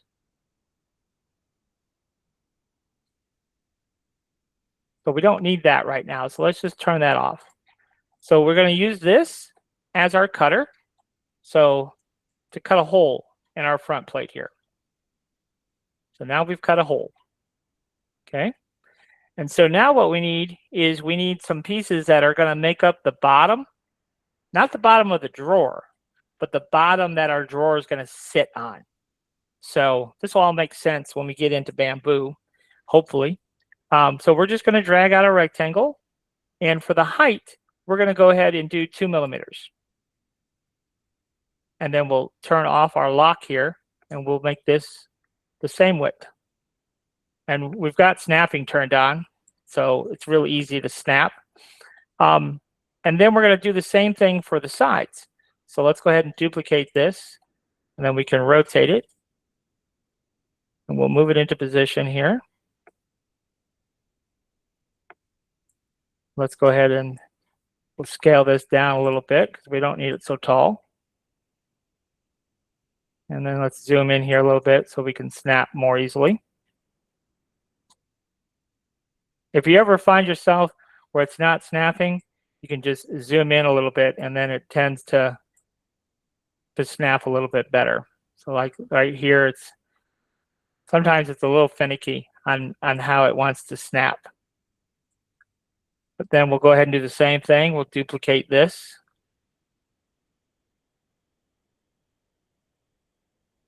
All right. So now we have that going on. So now what we need is our actual drawer sides. So we're going to do something very similar. So we're going to go ahead and duplicate this, Control D. We'll bring it up here. So our drawer is going to sit right there on the bottom. And then we're going to duplicate this. Now, this is not going to sit right there next to it. It's actually going to be moved in just a little bit. So not that much, but it's going to be moved in just a little bit. So I'll show you how to do that here. But we're going to go ahead and bring this down. So we'll bring this down even a little bit more. Something like that. So we got a little bit of space there. Well, this one's good. There we go. Now she'll snap. See if we can get this one to snap. Okay. And then we have this. So let's go ahead and duplicate it. And it's going to snap over here to this corner. Okay. Now, the overall width here, we select both of them. We are at 69. So we really only want to be 67. So because we want a little bit of play side to side. So we're going to go ahead and on this is the bottom of our drawer. Let's just make it 67. Well, maybe that's too much, because then we'd have that much play divided in half. So maybe that is a little bit too much. So let's back that up to 68. That's what we want, just like that. So this space, but it's going to be divided in half, right? Because we're going to have the same amount of space over here. So that'll be good. So this will be our drawer. So we go ahead and select all these pieces, combine, and then this will be kind of our drawer guide, so to speak.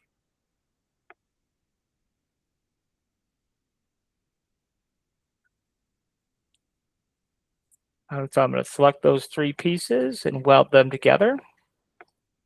So now this is what we have. We have that piece, and we have this piece. We have this. So let's go ahead and turn on our drawer front. So there's our drawer front. Now we're almost out of the woods. So what we have is our back plate. So let me turn off these other parts. And let's just focus on the back plate for a moment. So what we need to do here is we need to duplicate this. So we're going to duplicate it. And let's turn off the back plate, the original back plate. And we're going to offset this. So we're going to duplicate this again. because we need to create the sides of our lamp base. So we're going to offset, and let's offset, let's just do 3 millimeters. So, but we have to enter it as a negative because we want to offset to the inside. So there we go. So that looks good. So let's go to path and object to path. Now, sometimes we get weirdness that happens. You see it, we've got it right here. So just double click and delete the weirdness. So we'll delete that there. And we'll delete this little cluster here. That takes care of that. And I don't know what's going on here. We'll delete that one. Okay, so now that is going to be the sides of our lamp base. So let's go ahead and select both of those. Control minus. Didn't, oh yeah, it did. I forgot. Control minus, but we'll give it a different color. So that becomes our sides. So we'll just type in sides. And we have our front plate turned on. So we have our back plate, our front plate, and our sides. So that's what we want. So now we don't actually need our front plate on. Now we don't need our sides on. So I'm just trying to think how we're going to print this. Yes, we're going to need another piece. Okay, so what we got to do is we got to copy our back plate. We'll turn off the back plate, and we're going to start by offsetting this 3.1 millimeters. So we have to create what we call a flange. So 3.1 millimeters offset. Well, we do have to enter it as a negative though, because we got to offset to the inside. So there we go. Let's go ahead and path and object to path. We have that weirdness again. So we're going to delete this. And we'll delete those. That takes care of that. And then we're going to offset this again. Actually, we have to get rid of this one too. 2 millimeters. It's going to be our flange. And we'll give it a different color. And then let's offset 2 millimeters. So -2. Okay. And that will create the flange that we need. So then we can go ahead and convert object to path. Weirdness, we can go ahead and delete that. Delete all those. That takes care of that. And then we'll take the darker piece, shift click the lighter piece, control minus, and then that becomes our flange. All right, so now let's go ahead and put everything in order here. So we have our back plates, our front plate, our flange, the sides. What is path 1? Okay, that's our original lamp, so we don't need that. But then we do need our drawer front.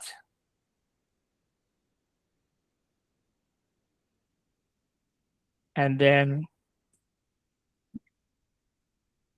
our drawer. So this one here is going to be our drawer sides. And then this will be our drawer guides.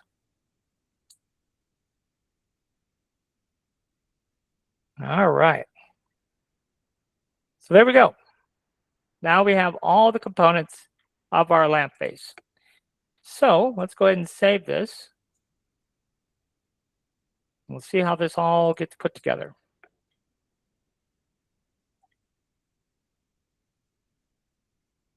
So you can see when we're creating the artwork, we really have to have a good vision in our brain of what our finished result's going to be. Otherwise, it's going to be real hard to put it together properly. So let's pop over here, and I'll show you how this is going to go together. So first of all, let's see how deep this is. So we're going to alt click, go to scale here, and it is 75 millimeters. give or take. So let's go ahead and put the base together. So we'll import our base. So we hit Control I, and there's our lamp base. And we'll see what we could do here. So the first thing that we might want to do is come over here. I want to find the sides. So what are my sides? That is my back plate. That's the front plate. This should be, that's my flange. That's not my sides. There's my sides right there. So I want that. Now our lamp is 75 thick, but I don't want to go the full thickness of our lamp. So I'm going to try 65. So we turn off uniform scale and we'll do 65 deep. Okay. So that's our depth. And then we're going to take, this is going to be our back plate. So let's just go ahead and name it. I think this will be helpful. So the back plate is going to be 2. And it's going to sit on the build plate. So the Z height for that should be 1. Then this is our front plate. Actually, this is our back plate, actually, because the drawer is going to be on the back side of the lamp, I decided. So then this will be our front plate. So we'll change the Z height to be 64. So I want the very front of the lamp at 65. This front plate was 2 millimeters. So to have the front of my front plate at 65, I had to put the Z height at 64. Then the back plate is going to be 2 mil thick at 1 in the Z. So now if we look at it, you can already see we've kind of got this coming together here.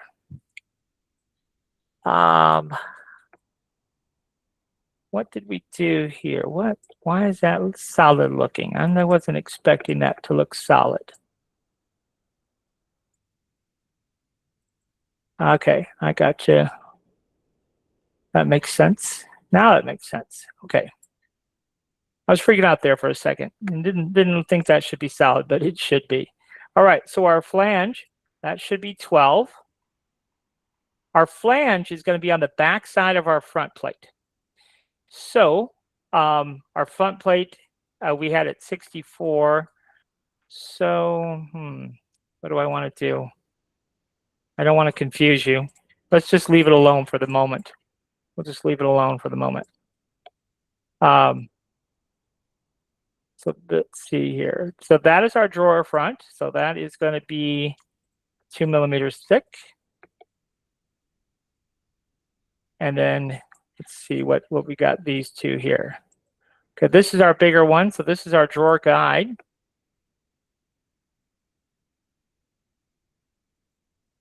And then this is our drawer sides. Okay. Now this is going to be a little bit difficult to see unless we turn this up. So I'm going to go ahead and do that. How this is all going to come together here. So this is the front of our lamp, and then this is the back side. Okay. So for right now, let's get this plate out of our way. So we're going to go ahead and we're going to move it in the X direction. So you see it's at 132. Let's just change this value to like 532, just to move it out of our way so we can see this a bit more clearly now. So we got a lot of parts and pieces in there. I'm just trying to figure out how it's going to easiest be able to tell this. How do we want to do that? Well, let's see here. Tell you what, let's just back this off a little bit. This will be a little bit easier to see as well. So we can kind of see inside a little bit. This piece right here is our flange, and eventually it's going to get connected to the front plate here. So for simplicity, let's move our flange into position. So we're going to select our assembly. We're going to go to our assembly tool, and we're going to click on the outside face here and this one here and move that flange into place. Now, sometimes it does silliness things like that. So we will, sometimes the assembly tool doesn't like to assemble things. So we're going to slide this out and then just see if it does anything different. So we'll go back into our assembly tool. That face and this face needs to move 239 in this direction. So if I hit 0, it should move it, but it doesn't. You can see it does not move it. So what we have to do is we have to do it manually, essentially. So we're going to select this, go to our move tool, and you can see we're at 7496. So we have to move it manually. 7496. And we want to subtract 239. So that should be at 7257. Let's see if that works. So now you can see that yes, we're flushed up there.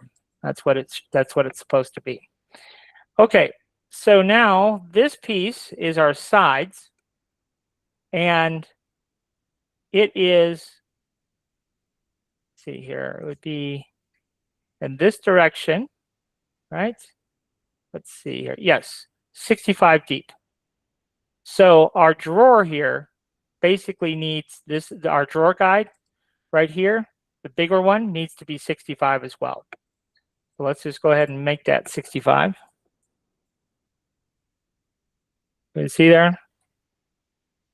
That's how that's going to look, just like that. And then we have our actual drawer. So, but it's not going to be 65, I don't think. Let me think about this. Yeah, it can be. It can be 65. So let's go ahead and scale it to 65 as well. Okay, so that's what that looks like. And we can move it over a little bit. It doesn't have to, because it would be, normally it would be centered in there, side to side like this. So let's just go ahead and nudge it back a little bit. So there's a little bit of a gap on this side and a little bit of a gap on that side. So that's how that's going to look. And then we're going to take our drawer front and bring it out to the front. So our drawer front is going to be out here a little bit. Let's see. Let me think about this now. So let's just go ahead and bring that drawer front out. So let's go ahead and do that. I don't know how far this is going to come out, so we're just going to bring it out like this. All right, so now we can bring this piece back into place. So that was at 132, I believe. So indeed. Okay, so that's at 132. And then our drawer, let's go ahead and slide it out a little bit. So now you can kind of see how that works. And then our drawer front, we'll try to connect these two with our assembly tool and see how that works. So we'll go to our assembly tool, the front of our drawer, the back of our drawer front, and zero that out. You can see that's definitely not cooperating. So that's a real bummer. So go back and we'll just come back into our assembly tool and find out how far apart they are. So they are at 5216, and we'll just move it manually. So to do that, we're going to go ahead and alt-click our drawer front. We're at 20235. So let's do that. 20235. Subtract 5216. So it should be at 150.19. So this drawer front should be at 150.19. And now it's connected to my drawer. Okay. So a little bit of extra work there, but we got it figured out. And so now we can put this piece back. Let me think here, make sure that's all we've got left to do. Yes, so now we just have to bring this piece back in so it's flush here. So let's go ahead and select it. That's going to be there and then to the outside face. So 9374 is what we need to move it. So we're going to alt click that. 9374. So we'll go back to our calculator here. So negative 2617 plus 9374. Is that it? 6757. Close enough. So there you go. So that's what it's going to look like. But again, the drawer is going to be on the back side here. So let's go ahead and stand our lamp up. And let's just center this to the build plate. Center the lamp to the build plate. It has to be over the build plate in order to do that though. Okay, so now they're both centered. You can kind of see what that looks like. And we'll go ahead and slide this forward a little bit.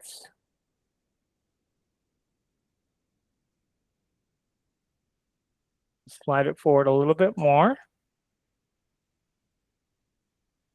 There we go. And then we have to connect these two. So we'll select this bottom assembly and then the top assembly. So there's our lamp base assembly and the original lamp, when we can right click and merge. And then all of these pieces, those are the bottom base here. So we want these pieces. Just this piece and this piece. And we're going to move it up. And we're just doing it really just for show. So we'll have to zoom in here and make sure that that's going to align like we want it to. So I don't know exactly how much we're going to have to lift it up here. But that's how that's going to look. Right? So this base is just going to be a little bit smaller than the lamp. And then on the back side, we're going to have that little drawer that we can pull out. Stash little goodies in. So that's how that works. So it's a little bit of work figuring out how to make it all function, but it's not too bad.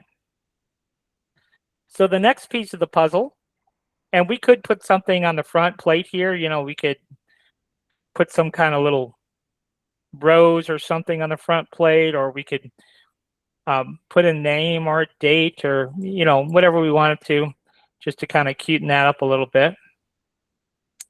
But the next thing is setting up the build plates that are you know, how we're actually going to print this base, because we have to print it in several different pieces. So to do that, we can just add some build plates here. I don't know how many we're going to need. Probably a couple though. So we'll go ahead and paste this over here. And so for this one, we're going to delete those two parts. Same thing over here, which is the original lamp pieces. And then we'll figure out how this is actually going to print. That's the big thing when we're designing. We have to think, well, how in the world is this going to print? So let's start back over here. There is one piece that we did not add yet. And it's not a big deal, but it is the drawer back. So, but we'll do that here in a second.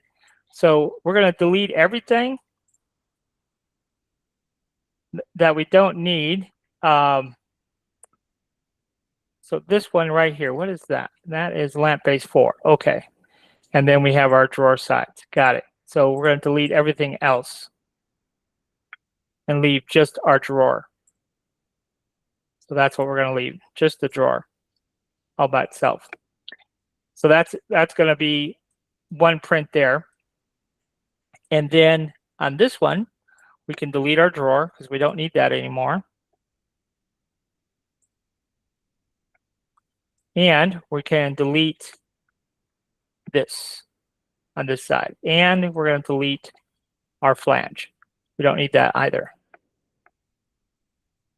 Okay, so that's what we're going to print. And we're going to print this face down, like so. And when we print that, we're not going to need any supports this way. So that will print face down. And then all we have to do is print this piece, which is our front plate and our flange. So over here, we can get rid of this, which is our sides, our drawer box, everything else, basically.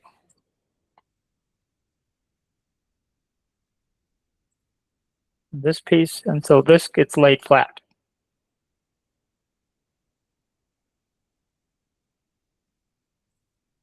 So just like that. So we can either just put it on, just snap it on, or if we wanted to, we could glue that on permanently and put it permanently in place. It doesn't really matter. But we do have to address our drawer over here. So we have to put the back on here, which that's pretty straightforward. We can select our sides, and we can get the left to right dimension and also the height dimension here. So we'll go to scale, and it is in the X, it is 68, and in the height, it is 15.32. So that's what we want. So we're going to grab our rectangle. So we'll go ahead and right click and add a primitive cube. And depth wise here is going to be 2 millimeters.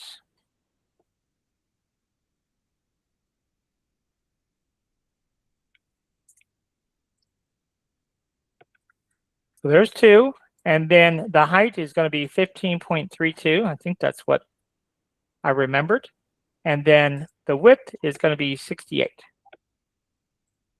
And we're just going to boop, pop it right on there. So the easiest way to do this probably is to go ahead and shift control our assembly, right click and merge, and we'll use the point-to-point option on our assembly tool. So we're going to try this again. So instead of face-to-face, we're going to go point-to-point, and we want this point right there and this point right here. We want to line those two up.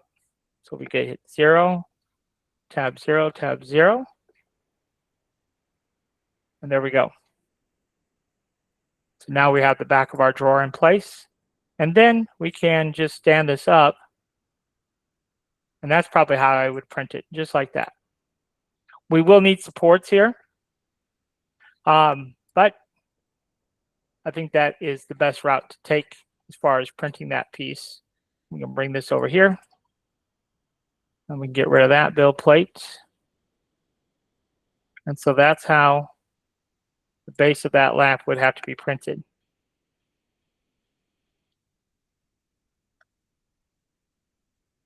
So we'll go ahead and save this. So I can give it back to Jose. How about a drawer handle?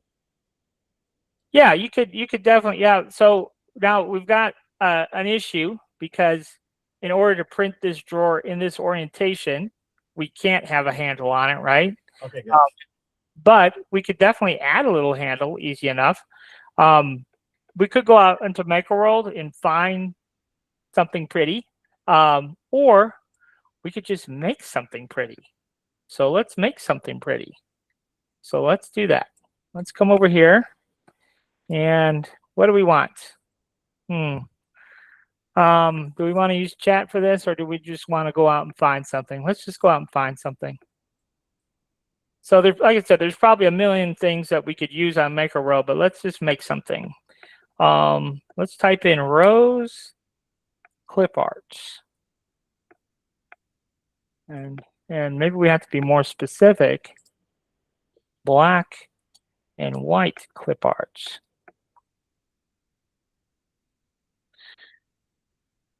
Oh, let's see here.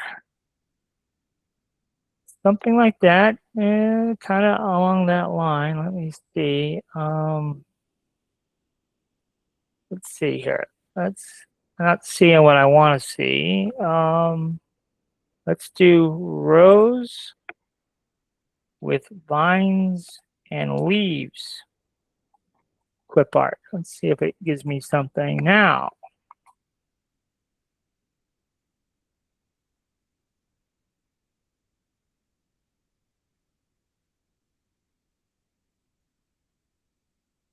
Let's see here.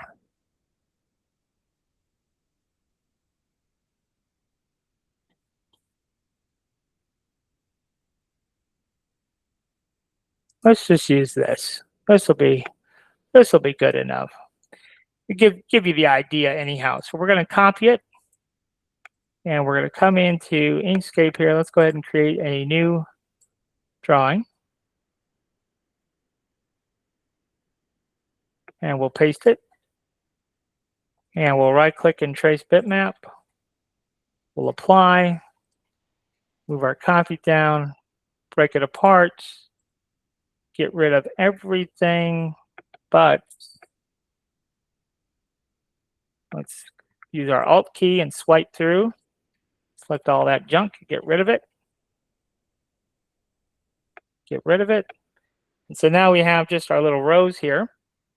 So we'll go ahead and select this, and we'll duplicate it. And then on our duplicate here, let's do something different. Let's use dynamic offset, because then we can just visually offset it. Let's give it a different color, because we want this back plate. So I don't want the back plate very big. Something like that will work though. Path and object to path. Let's double click on that. Why do we have all that interior stuff? Let's go to path and break apart. Let's see here. What do we got here? Yes. That's what we want. Get rid of that one little node. All right. So now we have our solid piece, and then we have our rows on top. That's what we needed. So let's go ahead and save this to the desktop. And we'll just call it rows handle. All right. So let's go back into Bamboo. Flip that around. Let's see how big this is.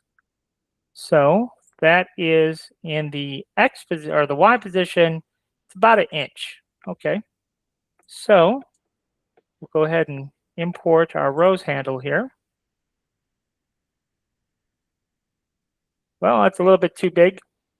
So let's back that off to about 20. So we'll do uniform scale, and we'll type in 20. And that's better.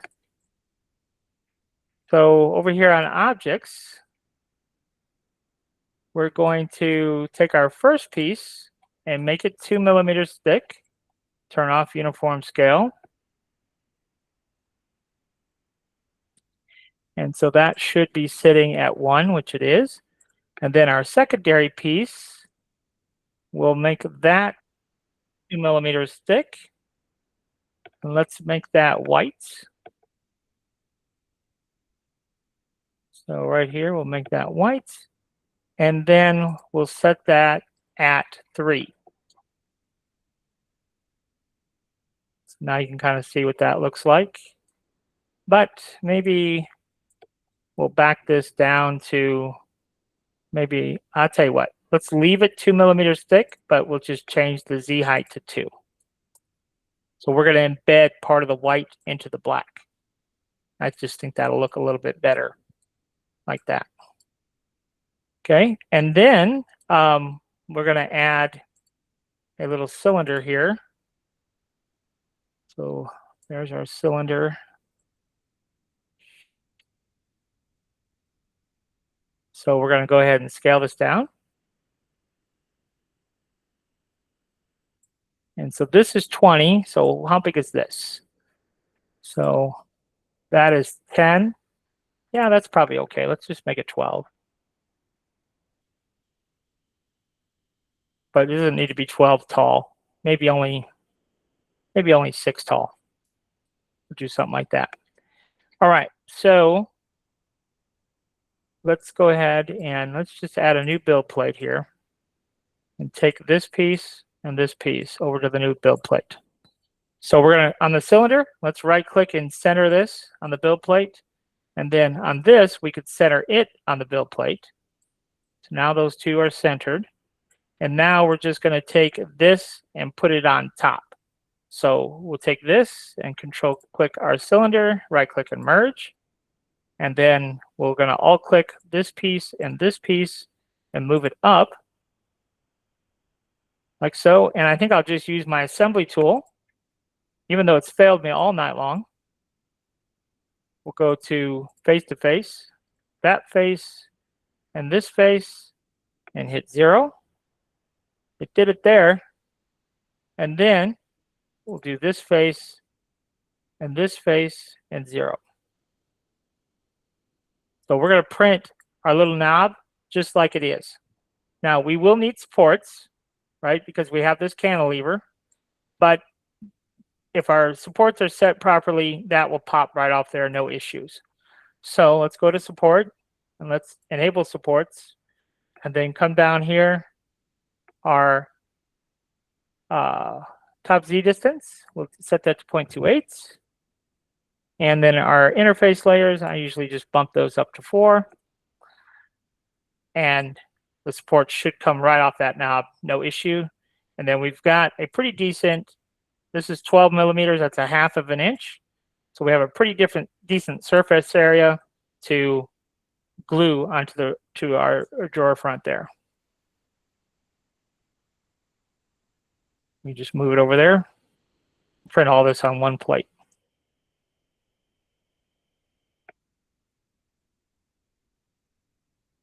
So let's go ahead and save that again. So we save it with our knob.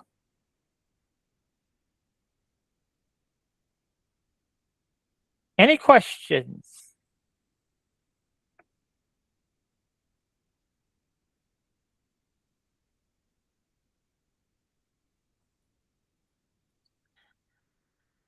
So if you have something that you want to see demonstrated, Wednesday night at 6 p.m., I'm going to do the class that I've been promising now for better part of a month and a half.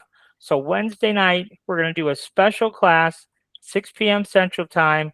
And what we're going to be doing is we are going to be modeling, we're going to be using Blender for almost the entire class. We will dabble just for a second in Inkscape, but mostly we're going to be working in Blender. And what we're going to be doing is we're going to be creating that flat bill gift cap box that I have, but we're going to be making it to fit an A1 mini build plate because I had a lot of people wanting to print that, but it wouldn't fit on an A1 mini. So we're going to make that gift box just smaller. So if that's something that you want to check out, even if you don't know anything about Blender, I really think that's a project that if you watch the video on how it's done, like that is something that you could replicate. It's not really that complicated. It's complicated, but I think I can present it in a way where it's going to be a little less work for you. So if that's something that you're interested in checking out, I'll be posting details for Wednesday evening at 6 p.m. on that. So if you guys have anything else for me tonight, we will, of course, get this posted to YouTube. I have one question, if you don't mind. Sure. Your the lampshade that came with your dad, It came with one of the things that I got. It is not working right when I slice it. It won't slice, in fact. Okay. Would you be able to bring that in? And it could be because I'm on a P1S. Also, I'm not sure. Well, we are in the P1S. Now, this is a problem right here. Your exclusion area. So let's go ahead and import it. So we go to the desktop, and that is called lampshade. So there it is. So we're going to import the geometry only. Yeah, so that's what I thought. I thought somebody was saying when it was rotated the other direction, then this could be in the way, but no, it shouldn't. So yours comes in angled like that? You know what? I actually can't remember right now, and I'm not at the computer, but I can tell you it gave me a red box. And it, oh, let me get back over there to see. Well, the red box is over the plate. That's usually, you can see it sliced just fine. But yeah, if you get a red box, that means that's generally an error that the lampshade is over the build plate. Okay, give me 1 second because I'm gonna look at the picture because I remember to take a picture of it. 1 second. I do apologize. Now, you know what I just thought of is I don't think you have this big one. So let me bring in the other one. Let me think here. I don't remember what the other one was named though. Let's see here. Let's try this. Let's try lampshade again. Okay. Which one was it though? Let's see here. But I know what you're talking about now, because somebody else ran into it. But it's a totally different issue. Let's see here. Okay, let's do.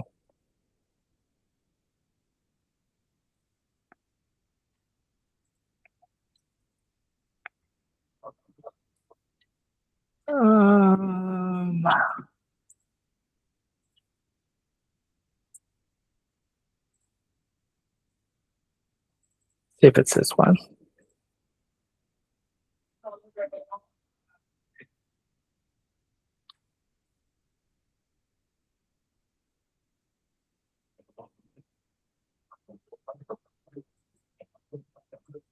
No, it wasn't that one either. Okay, so what the heck? I think it was a red and white one when I brought it in. But I Okay. guess that could be because of. Oh, you know what? It was. Did you do one of the sororities? Was Was it Stitch? No. Let's see. This I is the know. red. But anyhow, I do know what you're referring to. Somebody else ran into a similar issue. See if it's this one. Oh, here I found it. It says it has an empty initial layer and can't be printed. Right. So okay. So what you want to do, it's not this one, but when you get that error message, so right down here, there'll be an error message, and in that error message is a link.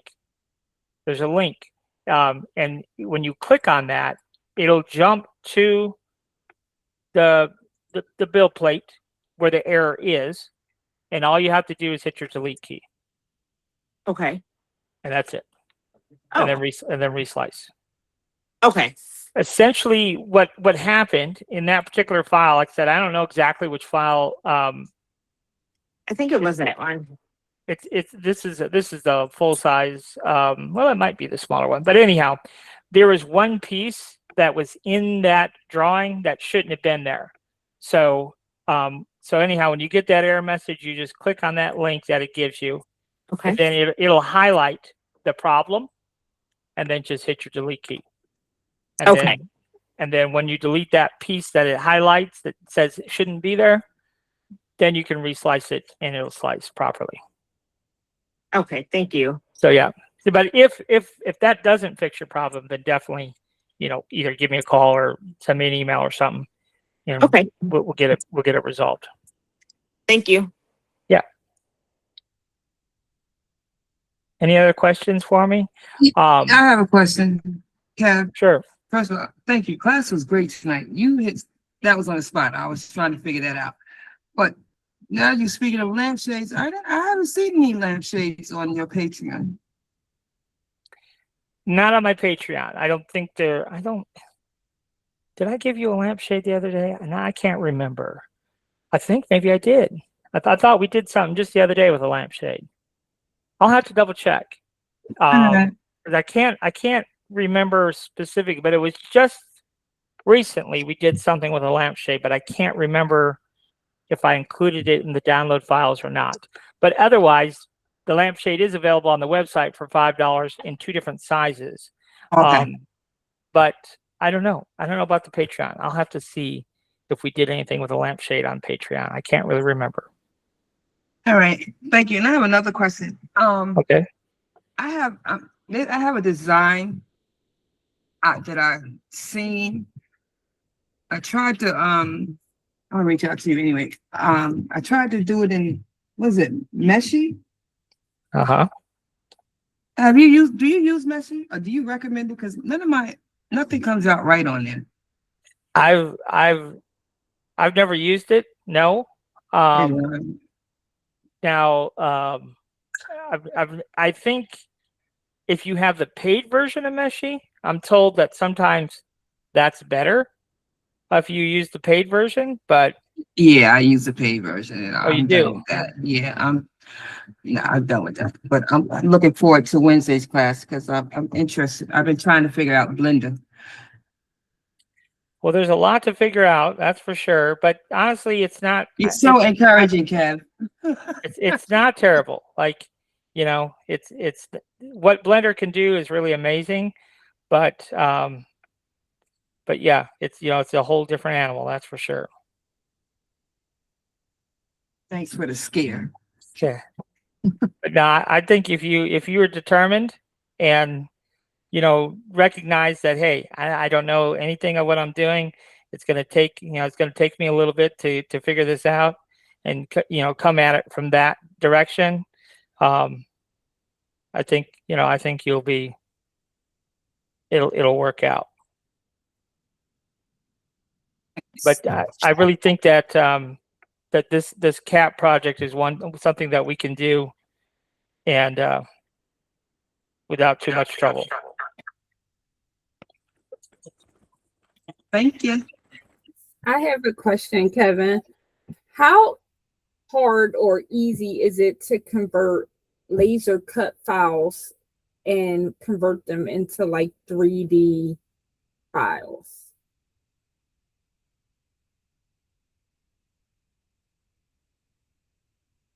That's a great question.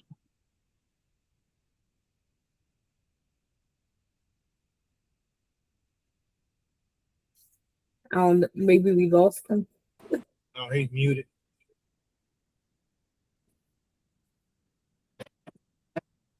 He might be talking to somebody else or got a phone call or something. Or he's muted.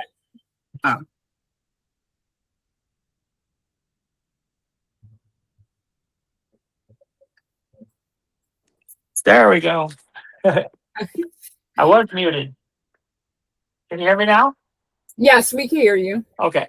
So yes. So anyhow, next week is we could take a look at converting some laser cut files because it is a fairly straightforward process. Most of your laser cut files are made for 3mm plywood, so they would convert to 3D printable shapes fairly easily. Okay. I would definitely be interested in that. Yeah, and if you have a particular laser cut file that you want to see, definitely send it to me, and so we could use one of your examples as a class project, so you can see that specific file converted. I'll look for some of those. Okay. Thank you. Yep. Any other questions? I'm good. Okay. Well, if you guys have projects that you're working on, you need to see logo conversions or something of that nature, definitely send them to us. If you haven't already used your credit for a design this month, the end of the month is coming up. So feel free to send me, one of your projects that you want designed. And I'd be happy to do that for you too. I'll be sending something tomorrow sometime. Okay. Well, all right. Well, if that's it, then I will maybe see you guys Wednesday night for Blender. And we're going to make that little cap gift box, but we're going to shrink it down. It'll be a quicker print. So that'll be nice. But if you have an A1 mini, it'll fit your A1 mini as well. Thank you. I appreciate all that you do. All right, guys. All right. Well, I'll see you on Wednesday, maybe. Thank you. Y'all have a good night. See you All then. right. All right. Bye-bye. Good night, Kevin. Yep.